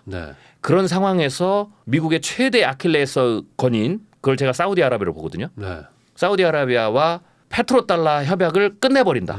그래서 사우디아라비아가 앞으로 원유 오펙 전체가 원유에 대한 대금을 러시아 루블라로 하나 중국 위안화로 한다. 그러면 달러 가치가 그때 폭락됩니다. 그리고 나서 중국이 이때 미국 국채를 팔아버리면 미국이 그냥 끝나버립니다. 이게 최악의 시나리오예요. 이런 걸 막아야 되죠. 그래서 사우디하고도 관계 개선을 할 거고 다 이런 이제 요소들이죠. 그러니까 그런 것들을 제가 보기에는 10년 이내에 미국이 작업을 완료해서 나가게 될 것이다. 그 가능성이 패권 전쟁에서 둘 중에 하나 끝장을 보는 것보다 훨씬 더 지금 확률적으로 높아지고 있는 시나리오입니다. 이 얘기를 듣다 보면은 우리나라의 입장이 없네요. 우리나라는 지금 뭐 방법이 없는 건가요? 그냥 여기서 휘둘릴 수밖에 없는 건가요? 저는 이제 이런 경우에서는 방법이 딱 하나 있어요. 어떤 뭐냐? 겁니까? 대만처럼 하는 거예요. 대만처럼? 대만이 TSMC가 있잖아요. 미국이 TSMC 공장을 뭐 미국이 짓긴 하지만 TSMC 대만은 살아남을 거예요. 왜냐하면 압도적이거든요. 압도적인 그 기술력으로. 그렇죠. 네. 그래서 중국도 대만의 눈치를 봐야 되고 미국도 마찬가지죠. 그래서 우리나라가 살려면 이제 우리나라가 4차 산업 반도체부터 시작해서 그래서 저는 반도체 클러스터를 형성하고 생태계를 전체를 구축하고 세계 최고의 이걸 만든다는 것은 방향은 굉장히 좋다. 그 실현될지 안 될지는 봐야 되겠지만 이거는 분명히 성공을 시켜야 된다. 그리고 4차 산업혁명 관련된 뭐 인공지능부터 시작해서 이런 부분들은 이제 우리가 압도적 즉 1위의 기술을 자체적으로 확보를 해야 된다라는 거죠. 왜냐하면 지금까지 한국의 경제 수출은 우리의 어떤 경쟁력도 있었지만 기업의 능력도 있었지만 우리를 받아준 국가들이 있었어요. 미국이 우리 시장을 받아주고 중국이 우리 걸 받아주고 그런데 차이메리카 어게인은 이제는 그들이 굳이 나서서 그게 뭐 안보적 차원이 무슨 차원이든 해줄 이유가 없는 거죠. 네. 그럼 어떻게 되냐면 팽은 안 하지만 네. 그냥 원 오브 댐인 거예요. 동맹 국가 중에 원 오브 댐. 그 다음부터는 어떻게 되냐면 우리가 스스로 거기에서 우리를 필요로 하게 만들어야 돼요. 네. 압도적 기술력을 가지고. 그게 저는 살 길이다. 그래서 이제는 우리가 그런 부분에서 훨씬 더 기업이 드라이브를 걸고 혁신을 걸고 정부가 그것을 전격적으로 해서 오히려 잘 된 건지도 몰라요. 우리나라가 지금 일자리 문제가 심각해지는 이유 중에 하나가 뭐 고령화도 있고 생산 인력의 감소도 있지만 가장 중요한 핵심 중에 하나가 우리가 수출 경쟁력을 높이기 위해서 우리의 어떤 그 공장들을 다 해외로 뺀 거거든요. 네. 다 돌아오면 돼요. 그래서 여기 안에 공장을 짓고 하면 일자리 문제가 좋은 직장도 더 늘어나고 거기에 따라 서비스 산업도 같이 늘어나는 거죠. 오히려 이번 기회에 네. 우리가 그 10년을 앞두고 그럴 가능성도 있기 때문에 자국 내 어차피 또 분위기가 그렇게 되죠. 자국 우선주의잖아요. 네. 미국만 우선주의냐? 우리도 우선주의하다. 우리도 리쇼어링 한번 그렇죠. 해가지고 그렇죠. 일본도 자기네들 짓고 다 네. 그러니까 우리도 미국이 원하는 거 주는 건 어쩔 수 없겠지만 네. 이제 독소정도 나왔으니까 추가 투자보다는 거기에 몇만 살려주고 이제 우리 안에서 자, 우리 국내 안에서 경쟁력을 급격하게 좀 올리자. 대신 우리는 인재는 좋으니까 네. 한국인의 인재들이. 네, 네. 그래서 길게 보고 그런 전략으로 크게 선회를 준비하는 것이. 그래서 10년 후 만약에 차이메르가 진짜 되면 네. 자체의 경쟁력으로 살아남아야 되는 거죠. 그러니까 우리 빼고는 반도체 이 사이클 이 생태계가 구성이 안 되게. 그렇죠. 뭔가 네. 아주 핵심적인 것을 잡아야 네. 되겠죠. 그게 반도체뿐만 아니라 네. 4차 산업혁명에 있어서의 이런 모든 분야에서의 조금 더 기술력을 확보해서 완전히 탑 랭킹에 들어서 자생력으로 살 수 있도록. 그래서 그때는 진짜 시장 경쟁입니다. 경쟁이죠. 경쟁에서 스스로 우리가 미국과 중국 기업하고 대등하게 해서 우리의 영역을 유지할 수 있는 그 힘을 갖추는 어찌 것이 보면 우리의 살 길입니다. 지금이 진짜 중요한 시기다. 그렇죠. 앞으로 10년이 저는 가장 중요하다. 이때 안 그러면 이제 우리나라가 이제 여러모로 안 좋은 악조건에서 더 지금 완전 추락할 수도 그렇죠. 있는 만약에 상황에 그러면 이게 이제 꺾일 수도 뭐냐면 부동산하고도 연결돼 있는 거예요. 네. 만약에 이렇게 되면 부동산 시장의 어떤 그 생존 여력이 더 길어질 수 있죠. 왜냐하면 전체적으로 성장을 하니까 국가가 부가. 그런데 만약에 이걸 몰락하면 그 네. 즉시 부동산 시장은 일본처럼 일본처럼 또. 다 붕괴입니다. 아, 그렇죠. 같이 연결돼 있는 거죠. 가치를 유지를 못하니까. 그렇죠. 아, 그러니까 이게 진짜 지금이 되게 중차대한 시기다. 그렇죠. 이렇게 그렇게 봐야 정리할 수 됩니다. 있겠군요. 네네.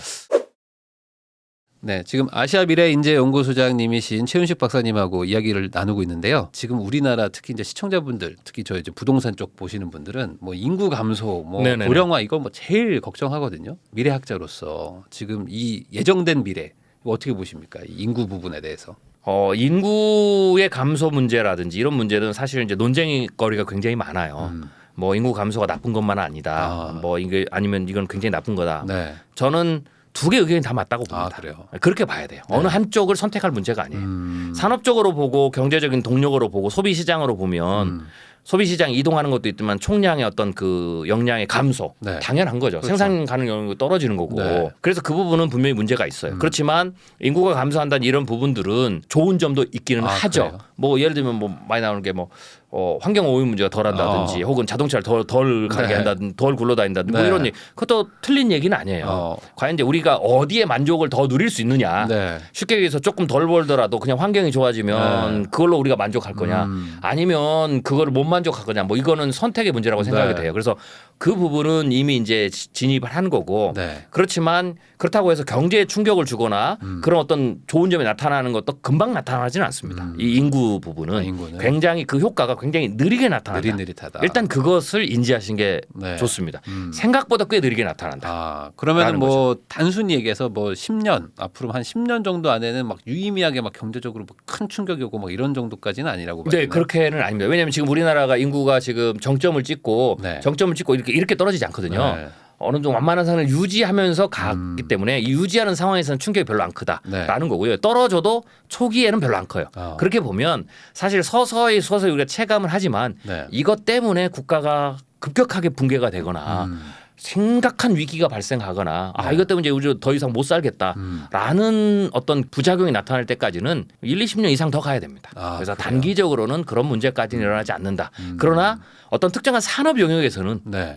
일어날 수가 있겠죠. 그 시차가 좀 달라진다. 뭐 그러겠죠. 그렇죠. 지금 요즘에 유치원이 그대로 요양원으로 그렇죠. 바뀌고 있는 것처럼 그렇게 되는 거죠. 그런 식의 뭐 급속도로 바뀌는 산업들은 있겠지만 그렇죠. 전체적인 경제 규모는 그렇죠. 거대하게 움직이는 거니까. 그렇죠. 아주 천천히 움직인다 이렇게 봐야 됩니다. 그러면은 그 어떤 분들 또 이런 얘기도 하더라고요. 인구가 또 감소하더라도 또 새로운 어떤 먹거리를 찾거나 하면은 국민 개개인의 어떤 소득이나 이런 건 좀 늘어날 수 있으면서 전체적으로 부는 커질 수도 있다고. 그거는 이제 이렇게 봐야 되는데요. 쉽게 얘기해서 우리가 잘 아는 대로 이제 그레이 산업이 커진다고 그러잖아요. 네. 당연하죠. 그 부의 이동이에요. 산업도 이동하겠죠. 네. 그게 있어요.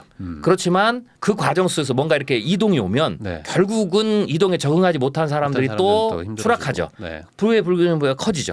그런데 지금은 돈을 풀어서 경제를 성장시키기 때문에요. 네. 화폐 가치가 하락하잖아요. 네. 그래서 사실은 일본도 제가 성장이 정체됐다라고 얘기를 하는데 정확하게 얘기하면 화폐 가치 하락분만큼 서서히 올랐어요. 실질 소득이 제로가 된 거죠. 그러니까 네. 눈에 보이는 숫자도 네. 우리는 계속 커진다라는 거죠. 그러니까 숫자는 커지고 있는데 뭐 체감하는 뭔가 그 삶은 뭐 비슷하거나 어떤 일부에서는 적응이 느려서 더 빨리 떨어지거나. 네. 그러면 결국에 한국의 미래도 아까 이제 말씀하신 것처럼 뭐 반도체든 4차 혁명이든 뭐 이런 거에 또 이제 빠르게 적응을 해야 또 한 번의 성장을 이뤄가긴 할 텐데 특히 뭐 어떤 분야를 좀 관심 있게 보고 계세요? 4차 산업혁명은 제가 이렇게 얘기하는데요. 네. 4차 산업혁명에서 가장 핵심적인 게임 체인저는 산업으로 본다면 인공지능, 네, 그리고 로봇입니다. 로봇. 이 두 가지가 4차 산업의 가장 게임 체인저고 네. 그 산업이 커지면서 반도체라든지 네. 디스플레이라든지 네. 산업들이 이제 커진다. 네. 그렇게 봐야 되고요. 네. 5차 산업혁명이 또 오는데 네. 5차 산업은 한 2050년경 전후로 봐요. 5차는 뭔가요? 예, 5차의 게임 체인저는 바이오와 나노입니다. 예, 물론 이렇게 질문할 수 있어요. 지금도 바이오 나노 우리 하지 네. 않느냐. 근데 네. 이렇게 보죠. 산업혁명이라는 개념을 넣으려면 네. 기술이 굉장히 만개를 해야 돼요. 그래서 산업 전반을 전부 다 완전히 바꾸고 바꿀 수 있는 영향력 그리고 심지어는 우리의 삶의 라이프스타일을 전체 바꿀 수 있는 수준까지 영향력을 가져야 돼요. 그렇게 봤을 때 인공지능과 로봇은 지금 4차 산업혁명 때 그 수준에 올라온 거예요. 이 말은 거꾸로 인공지능과 로봇은 4차 산업혁명 시대에 처음 개발된 게 아니에요. 인공지능도 1950년, 60년도 됐잖아요. 그렇죠. 그러니까 그때는 기술이 쭉 있었고 네. 정부가 3차 산업혁명도 있었어요. 근데 만개를 안 한 거죠. 만개를 해서 4차 산업혁명 때 드디어 이게 자동차도 바꾸고 네. 비행기도 바꾸고 네. 다 바꾸는 거죠. 네, 우리의 어떤 침대도 바꾸고 로봇기능도 네. 이렇게 되는 거죠. 야. 바이오도 지금은 올라가지만 네. 만개를 해야 바꾼다. 그러면 그 만개 시점이 2050년을 넘어가야 되니까. 저 요즘에 그 챗 GPT 뭐 그렇죠. 4 버전 나왔다고 하는데 그렇죠. 어마어마하더라고요. 어마어마하죠. 네. 그러니까 이게 만개를 했다라는 거예요. 네. 이제 드디어. 네. 이제 그 웬만한 전에는 사무직들 다 없어질 것 같아요. 그렇죠. 그 이전에는 재밌는 기술 뭐 네. 이렇게 신기한 거 아니 뭐 했는데 지금은 이제 우리 영향을 애 주죠. 우리의 졸업 기념 PPT 만들어줘 하면 쫙 만들던데. 그럼요. 그러니까 제가 지금 챗 GPT 얘기가 나와서 깜짝 놀랐습니다. 예, 저도 요새 이제 출판사 한 곳에서 긴급하게 제가 이제 요청이 들어와서 네. 챗 GPT 유저가 네. 미래 시장을 바꾼다라는 가칭 제목을 가지고 제가 지금 집필을 하고 있어요. 네. 근데 제가 출판사에 뭐라고 요청했냐면 저자란에 제 이름하고 챗 GPT를 공동으로 넣어달라. 왜냐하면 챗 GPT를 쓰시네. 예, 챗 GPT를 가지고 제가 지금 예측을 합니다. 야. 그래서 제가 쓰면서 굉장히 놀라요. 단점이 여러 가지가 있지만 그 네. 단점을 피하면 네. 장점만 가지고 한다면 네. 지금 저같이 이 시나리오를 쓰거나 예측을 하거나 작가도 굉장히 강력한 그러니까. 네, 그런 어떤 그 도구다라는 네. 걸 제가 직접 체험하면서 지금 글을 쓰고 있어요. 그러니까 뭐 웬만한 그 어떤 뭐 보조 직원 정도 수준으로 지금 다 이렇게 웬만한 보조 직원보다 제가 해보니까 낫습니다. 그래요. 네네, 실제로 그게 이제 만개를 해서 산업혁명으로 들어올 때 나타나는 전형적인 현상이에요. 그게 이제 아까 말씀하신 또 한 파트고 그리고 또 이제 또 로봇. 그렇죠. 그리고 또 이런 게 또 사실 섞인 게 전기차 자율주행. 그렇죠. 전기와 자율주행이죠. 그러니까 인공지능과 로봇 기술이 네. 자동차에 들어가면 전기 자동차, 자율주행 자동차가 되는 네. 거고 네. 그다음에 비행기에 들어가면 이제 그게 나는 비행기가 되는 거고 네. 뭐 이렇게 되는 거예요. 그러니까요. 네. 그러면 이게 이제 앞으로 이제 2030, 40년대를 이제 만개할 그렇죠. 그런 거라면 아까 말씀하신 그럼 나노 이런 쪽은 나노 바이오는 2050년 이후 50년에 모든 이제 산업 지형을 바꿀 수준이라면은 네네네. 뭐 소위 말하는 뭐 불로장생의 어떤 뭐 그런 거라든지 아니면 뭐 어떤 모든 그 희망을 갖게 하는 거죠. 암을 다 정복한다든지. 자, 예를 들면 이렇게 봅니다. 1, 2, 3, 4차 산업혁명은 가장 중요한 특징이 뭐냐면 인간 밖에 있는 환경을 변혁적으로 바꾼 기술들이에요.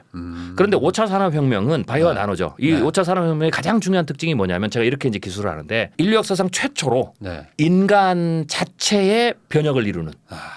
드디어 인간이 신이 되는. 뭐 이제 신이 될 수 있는 환상을 가질 수가 있겠죠. 그래서 실제로 인간의 세포부터 뇌에서부터 몸 전체를 직접 이 기술을 통해서 그 안에 혁명적인 변화를 일으킬 수 있는 거죠. 4차 산업혁명까지는 전부 인간 밖의 혁명이었어요. 그렇죠. 이제 운전을 대신해주고 뭐 그런 거였지만 이제는 사람의 몸을 바꾸는. 근데 이게 뭐 게임이나 뭐 이런 영화 SF 영화 같은 거 보면은 사람의 몸을 막 이렇게 갈아 끼우고 뭐 세포 배양해서 뭐 이렇게 장기 갈아 끼고 막 하잖아요. 그렇죠. 그런 일들이 실제로 일어날 수 있다는 거죠. 그렇죠. 5차 산업혁명부터는 이제 그게 이제 드디어 산업으로 나오고 지금 우리가 이렇게 보시면 돼요. 지금도 자율주행 그러면 아직도 우리가 손에 와잡히지 않죠. 아직도 인공지능 그러면 하죠. 그렇지만 우리가 이제 어떻게 생각하냐면 이건 환상은 아니야. 이건 시간의 문제야. 라고 했던 것처럼 이제 확 와닿죠. 그렇죠. 5차 산업혁명 때가 바로 그런 기술들이 그렇다고 해서 당장 뭐 우리가 모두가 다 향유하는 기술은 아니지만 지금은 그렇게 하면 좀 뭐 신화 같잖아요. 아직은 좀 너무 먼 얘기 같죠. 사실. 근데 그때는 지금 자율주행이나 인공지능을 우리가 생각하는 그 정도처럼 그렇게 이제 느껴지는 시대가 되는 거죠. 진짜 이제 그때 되면은 라식이 아니라 그냥 뭐 눈이 좋아지고 자연적으로. 그리고 일부 부자들은 일부 그 기술을 좀 빨리 추종하는 사람들은 그런 부분들을 자기 몸에다가 직접적으로 이제 이식을 하거나 실험을 하겠죠. 야, 그런 세상이 이제 한 20-30년 안에 온다. 네네네. 그러면 사실상 방송을 보시는 분들이거나 저희 세대가 경험할 수도 있는 그렇죠. 일이네요. 우리 살아가는 이제 경험할 수 있는 그런 미래가 되는 거죠. 그러면 이제 그거는 이제 5차라고 치고 그러면 4차만 하더라도 아직 이제 조만간 올 미래지만 당장은 그래도 사람이 낫지 정도의 아직까지는 그 자존심이 있지 않습니까? 네네네. 근데 요것도 이제 조만간 이제 바로 이제 넘어가는 건가요? 그렇죠. 얼마 안 남았나요? 제가 보면 이제 우리가 이제 완전 자율주행 자동차도 단계가 있는데 일단 우리가 완전 자율주행 자동차 즉 내가 핸들에 손을 떼고 그리고 내가 지금은 떼더라도 이제 이런 거죠. 뗐는데 이렇게 잡으라고 하죠. 그렇죠. 이게 보고 있는 이렇게 불안해서 이렇게 신기하다 뭐 이런 거 손도 뗐네 막 이런 상황이지만 이제는 그것 자체도 없어져서 내가 핸들에 손을 떼고 내가 원하는 일을 하고 싶은 일을 하는 그 단계가 이제 완전 자율의 첫 번째 단계거든요. 그 단계는 제가 보기엔 한 10년 10년 안에 충분히 가능하다. 이제 핸들이 없어지는 시절이 뭐 그럴 수도 있죠. 어떤 자동차는. 물론 이제 엔지니어들은 이렇게 얘기합니다. 불가능하다. 그건 사기다. 저는 그 동의는 해요. 운전을 하는 상황이 사실은 경우의 수가 굉장히 많잖아요. 그렇죠. 예를 들면 알파고가 나왔을 때 체스의 경우의 수보다 바둑의 경우의 수는 우주의 원자 수보다 많다. 운전은 그걸 더 뛰어넘는 거거든요. 그렇기 때문에 그 모든 거를 아무리 인공지능이 딥러닝이나 학습을 해도 불가능하다. 그리고 완전하게 학습을 이거는 또 운전은 사람 생명과 관련돼 있으니까 불완전하게 학습을 해서 가서 돌면 안 된다. 그러니까 완전하게 학습을 해서 그 모든 것을 다 학습을 하고 출시되는 것은 불가능하죠. 영원히 안 될지도 몰라요. 그 기술 자체로만 봤을 때. 근데 산업혁명은 두 가지에서 일어나요. 하나는 기술 자체의 혁명이죠. 또 하나는 근데 이것을 꽃피우는 것은 비즈니스 혁명이에요. 사업가가 비즈니스맨이 엔지니어들은 안 된다고 얘기를 하는데 이런 거죠. 그래서 일론 머스크가 이 엔지니어적 혁신과 비즈니스 혁신을 두 가지를 다 갖춘 사람이에요. 기술적으로는 안 된다고 그러잖아요. 그래서 막 그 테슬라의 자율주행 자동차를 굉장히 공격하잖아요. 위험한 물건 이건 없어야 되는데 이거는 막아야 된다. 그렇지만 일론 머스크는 하잖아요. 왜냐하면 이것을 출시하면 돈을 번다는 걸 알아요. 비즈니스 혁신은 그 문제를 기술로 풀지 않고 우회해서 푸는 방법을 찾아요. 이게 비즈니스 혁신이에요. 그거 안 돼? 안 되면 되는 방법을 다른 걸로 찾아 이렇게 되는 거죠. 하면 누군가 하면 시장을 주도해서 큰 돈을 버니까. 테슬라가 그것을 어느 정도 성공했기 때문에 지금 주가가 폭발적으로 올라가잖아요. 그게 이제 비즈니스 혁신을 따라요. 그래서 우리가 기술이 세상을 바꾸는 것을 예측했을 때는 기술적 혁신뿐만 아니라 어느 순간에 올라가면 비즈니스 혁신을 가장 중요한 변수로 봐야 돼요. 그럼 이 말은 뭐냐면 완전 자율주행 자동차는 그 인공지능 기술만으로는 100년, 200년 지나도 불가능하다. 그런데 하면 돈을 벌잖아요. 그럼 어떻게 하겠어요? 그게 안 돼? 그러면은 왜 안 돼? 그러면 얘기를 하겠죠. 뭐 이거는 이런 부분은 얘가 아직 학습을 못하고 사람이 학습을 못하고 도로도 학습을 못하고 뭐 비 오는 날 어떻게 학습을 못하고 막 얘기를 하잖아요. 그러면 거꾸로 그래? 오케이 그럼 그건 그대로 가고 얘가 왜 못해? 인식이 안 돼서요. 그럼 어떻게 하면 인식할 수 있어? 전부 다 센서를 깔면 되죠. 네. 지금 자동차의 이 현재 자율주행 자동차에 대한 모든 연구 중에 하나는 사람이 운전하는 도로와 도로주행 환경이나 모든 법규 체제 하에서 그렇죠. 그걸 맞추려고 하잖아요. 네. 그거를 다 인공지능이 딥러닝 해가지고 해결해야 되잖아요. 그러면 도로에 센서를 깔아버려야 그렇죠. 되죠. 도로에 센서를 깔고 이제는 거꾸로 도로 주행 자체가 사람이 운전하는 그 기준이 아니라 자율주행차를 기준으로 바꾸면 돼요. 그러네요. 그러면 이걸 누가 할 수 있느냐? 이것도 역시 이제 국가 간에 있어요.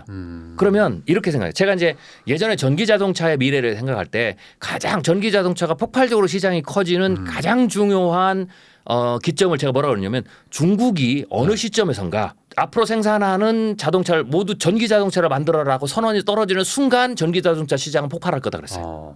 중국이. 네. 왜냐하면 중국이 시장이 크니까. 네. 그러면 제가 왜 그럴 수 있느냐라고 제가 예측을 했냐면 추정했냐면 중국이 미국을 경쟁해야 되잖아요. 중국은 네. 14억 시장을 가지고 있어요. 네. 그러면 중산층이 커지면 결국은 가장 큰 소비 중에 하나가 자동차라는 거죠. 자동차죠. 그러면 그 자동차를 그래서 중국이 자동차 산업을 시작한 거예요. 근데 이 내연기관 자동차는 우리나라도 40년 50년 역사를 갖고 있지만 탑에 못 들어가잖아요. 어렵죠. 그게 굉장히 블록이 커요.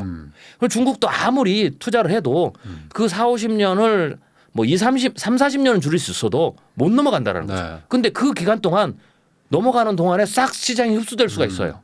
그러면 한마디로 중국의 모든 자동차 시장을 유럽, 미국, 한국 브랜드 다 주는 거잖아요. 네. 그러면 중국의 입장에서는 이거는 문제가 심각한 거죠. 그런데 이 문제를 못 풀었는데 이게 카드가 생긴 거예요. 그게 바로 전기 자동차. 전기차는 훨씬 단순하고 그렇죠. 쉬우니까. 그러니까 그리고 이제 시작했으니까 어차피 다 모르니까 이건 규모의 경제로 혹은 재정으로 밀고 가서 승부를 볼 수 있다. 네. 저는 그렇게 중국이 판단할 거다. 그리고 사회주의 국가니까 시진핑 주석이 네. 그냥 선포하면 된다. 그냥 간다. 그러면 중국의 시장이 이렇게 쫙 가면 전 세계에서 머뭇거리던 회사들이 이제 어떻게 되겠어요? 해야 되죠. 그렇죠. 중국 시장만으로도 크니까. 네. 혹은 중국이 그걸 가져가면 자국 시장이 다 없어지니까. 이게 이제 매기 역할을 한 거죠. 그러네. 그런 것처럼 이 자율주행 자동차도 예를 들면 중국이 그래 우리가 그럼 여기에서 시장을 흡수해야 되겠네. 그러면 우리나라의 자율주행 자동차의 어떤 경쟁력을 획기적으로 높여야 되겠네. 네. 그러면은 기술적으로는 모두가 다 한계가 있으니까 그 환경을 다 바꾸면 되겠네 하고 중국이 신도시를 만들거나 혹은 어떤 특정한 도시에 사회주의 국가는 충분히 가능하거든요. 네. 시진핑 주석이 명령을 내려서 새로 한 1000만 도시를 만드는데 네. 거기에다 전부 다 자율주행 자동차에 맞는 법규 그다음에 전부 다 그렇게 해서 새로 해라. 그리고 거기서 테스트를 해라. 경쟁력을 가져라. 그것을 계속 늘려가라. 이렇게 선언하는 순간 어떻게 되겠어요? 그렇죠. 다른 나라도 해야죠.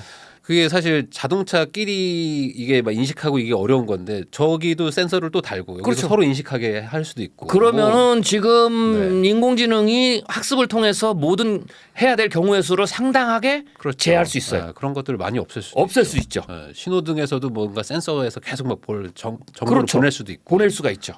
그러면 이제 그걸 하면 왜 중요하냐면 제가 자율주행 자동차에 대해서 좀 공부를 해보면 이 자율주행 자동차가 그런 환경이 되면 그런 인프라를 만들면은 거기는 뭐가 있어요? 6G, 7G 기술 거기 다 들어가야 돼요.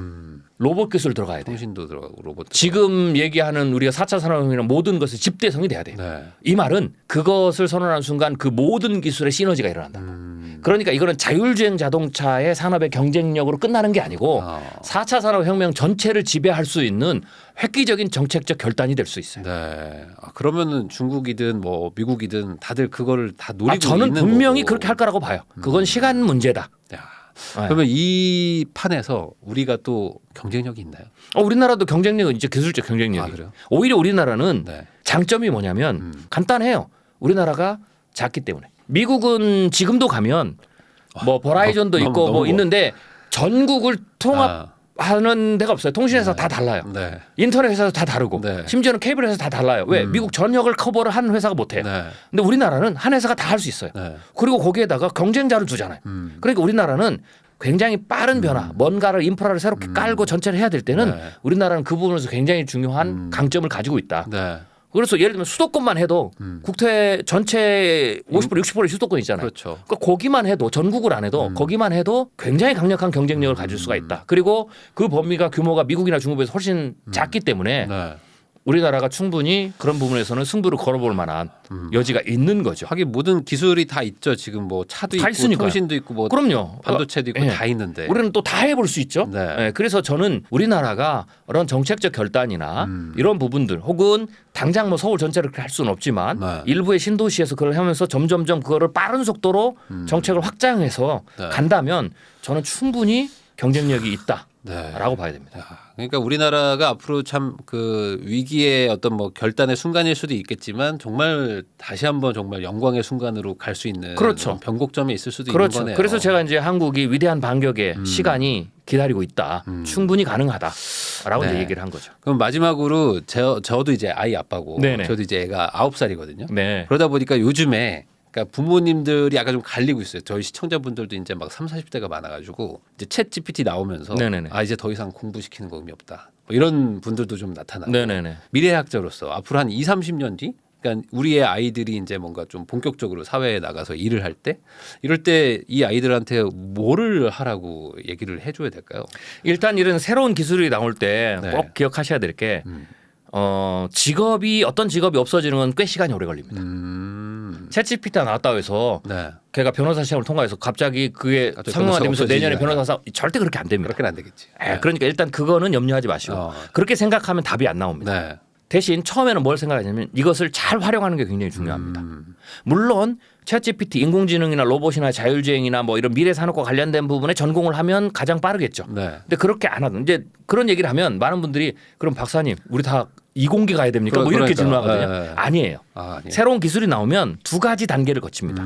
하나는 말 그대로 초기 기술이니까 그 네. 기술에서의 역량을 발휘하는 일자리가 뜨겠죠. 어. 그런데 그 기술이 만개를 하면 그 다음부터는 전부 다 비즈니스 영역입니다. 아. 그럼 이 비즈니스 영역은 그게 인문학이 들어가고 예술도 들어가고 네. 서비스도 다 들어가는 거예요. 그럴 수 있죠. 그러면 그 영역에서는 누가 살아남냐면 이것을 잘 활용하는 사람. 아. 내가 직업을 바꾸는 게 아니고 내가 이걸 활용해서 나의 예술 영역을 네. 새로 바꾸고 융합을 하는 사람. 그렇죠. 그런 내 예를 들면 음식 서비스업을 바꾸고 뭐 이런 거죠. 그런 사람이 살아남는 거죠. 네. 그래서 거기 안에 플레이어가 체인지되는 겁니다. 네. 그게 없어지는 게 아니고.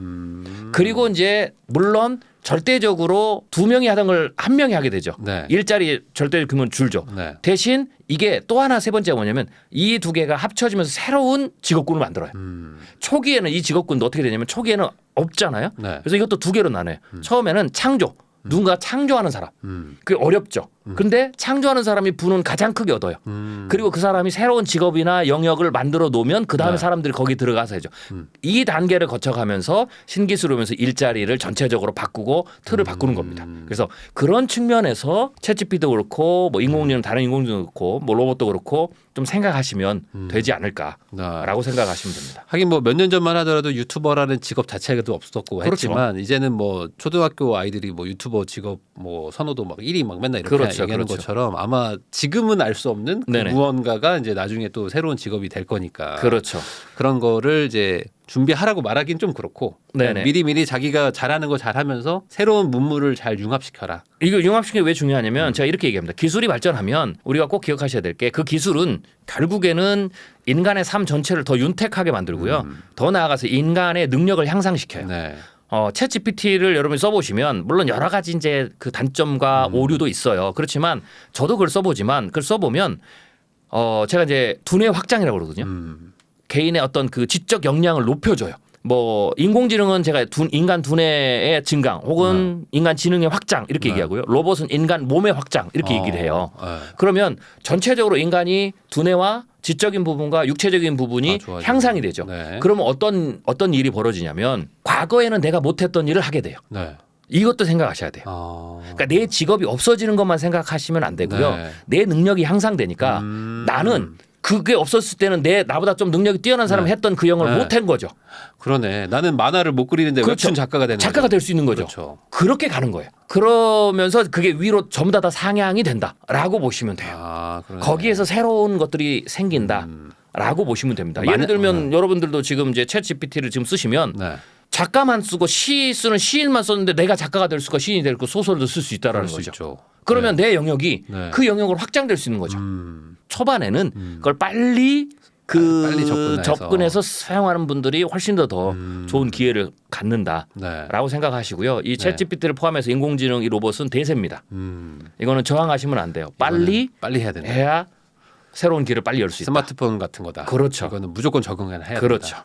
아이들한테도 얼른 좀 적응시켜가지고 최대한 익숙하게 해야 또 아이들이 또 새로운 길을 또 찾아내서 그렇죠. 같이 융합시켜서 네네. 자기만의 또 새로운 직업을 만들 수 있다. 그렇게 네네, 정리할 그렇습니다. 수 있을 것 같습니다. 네네네.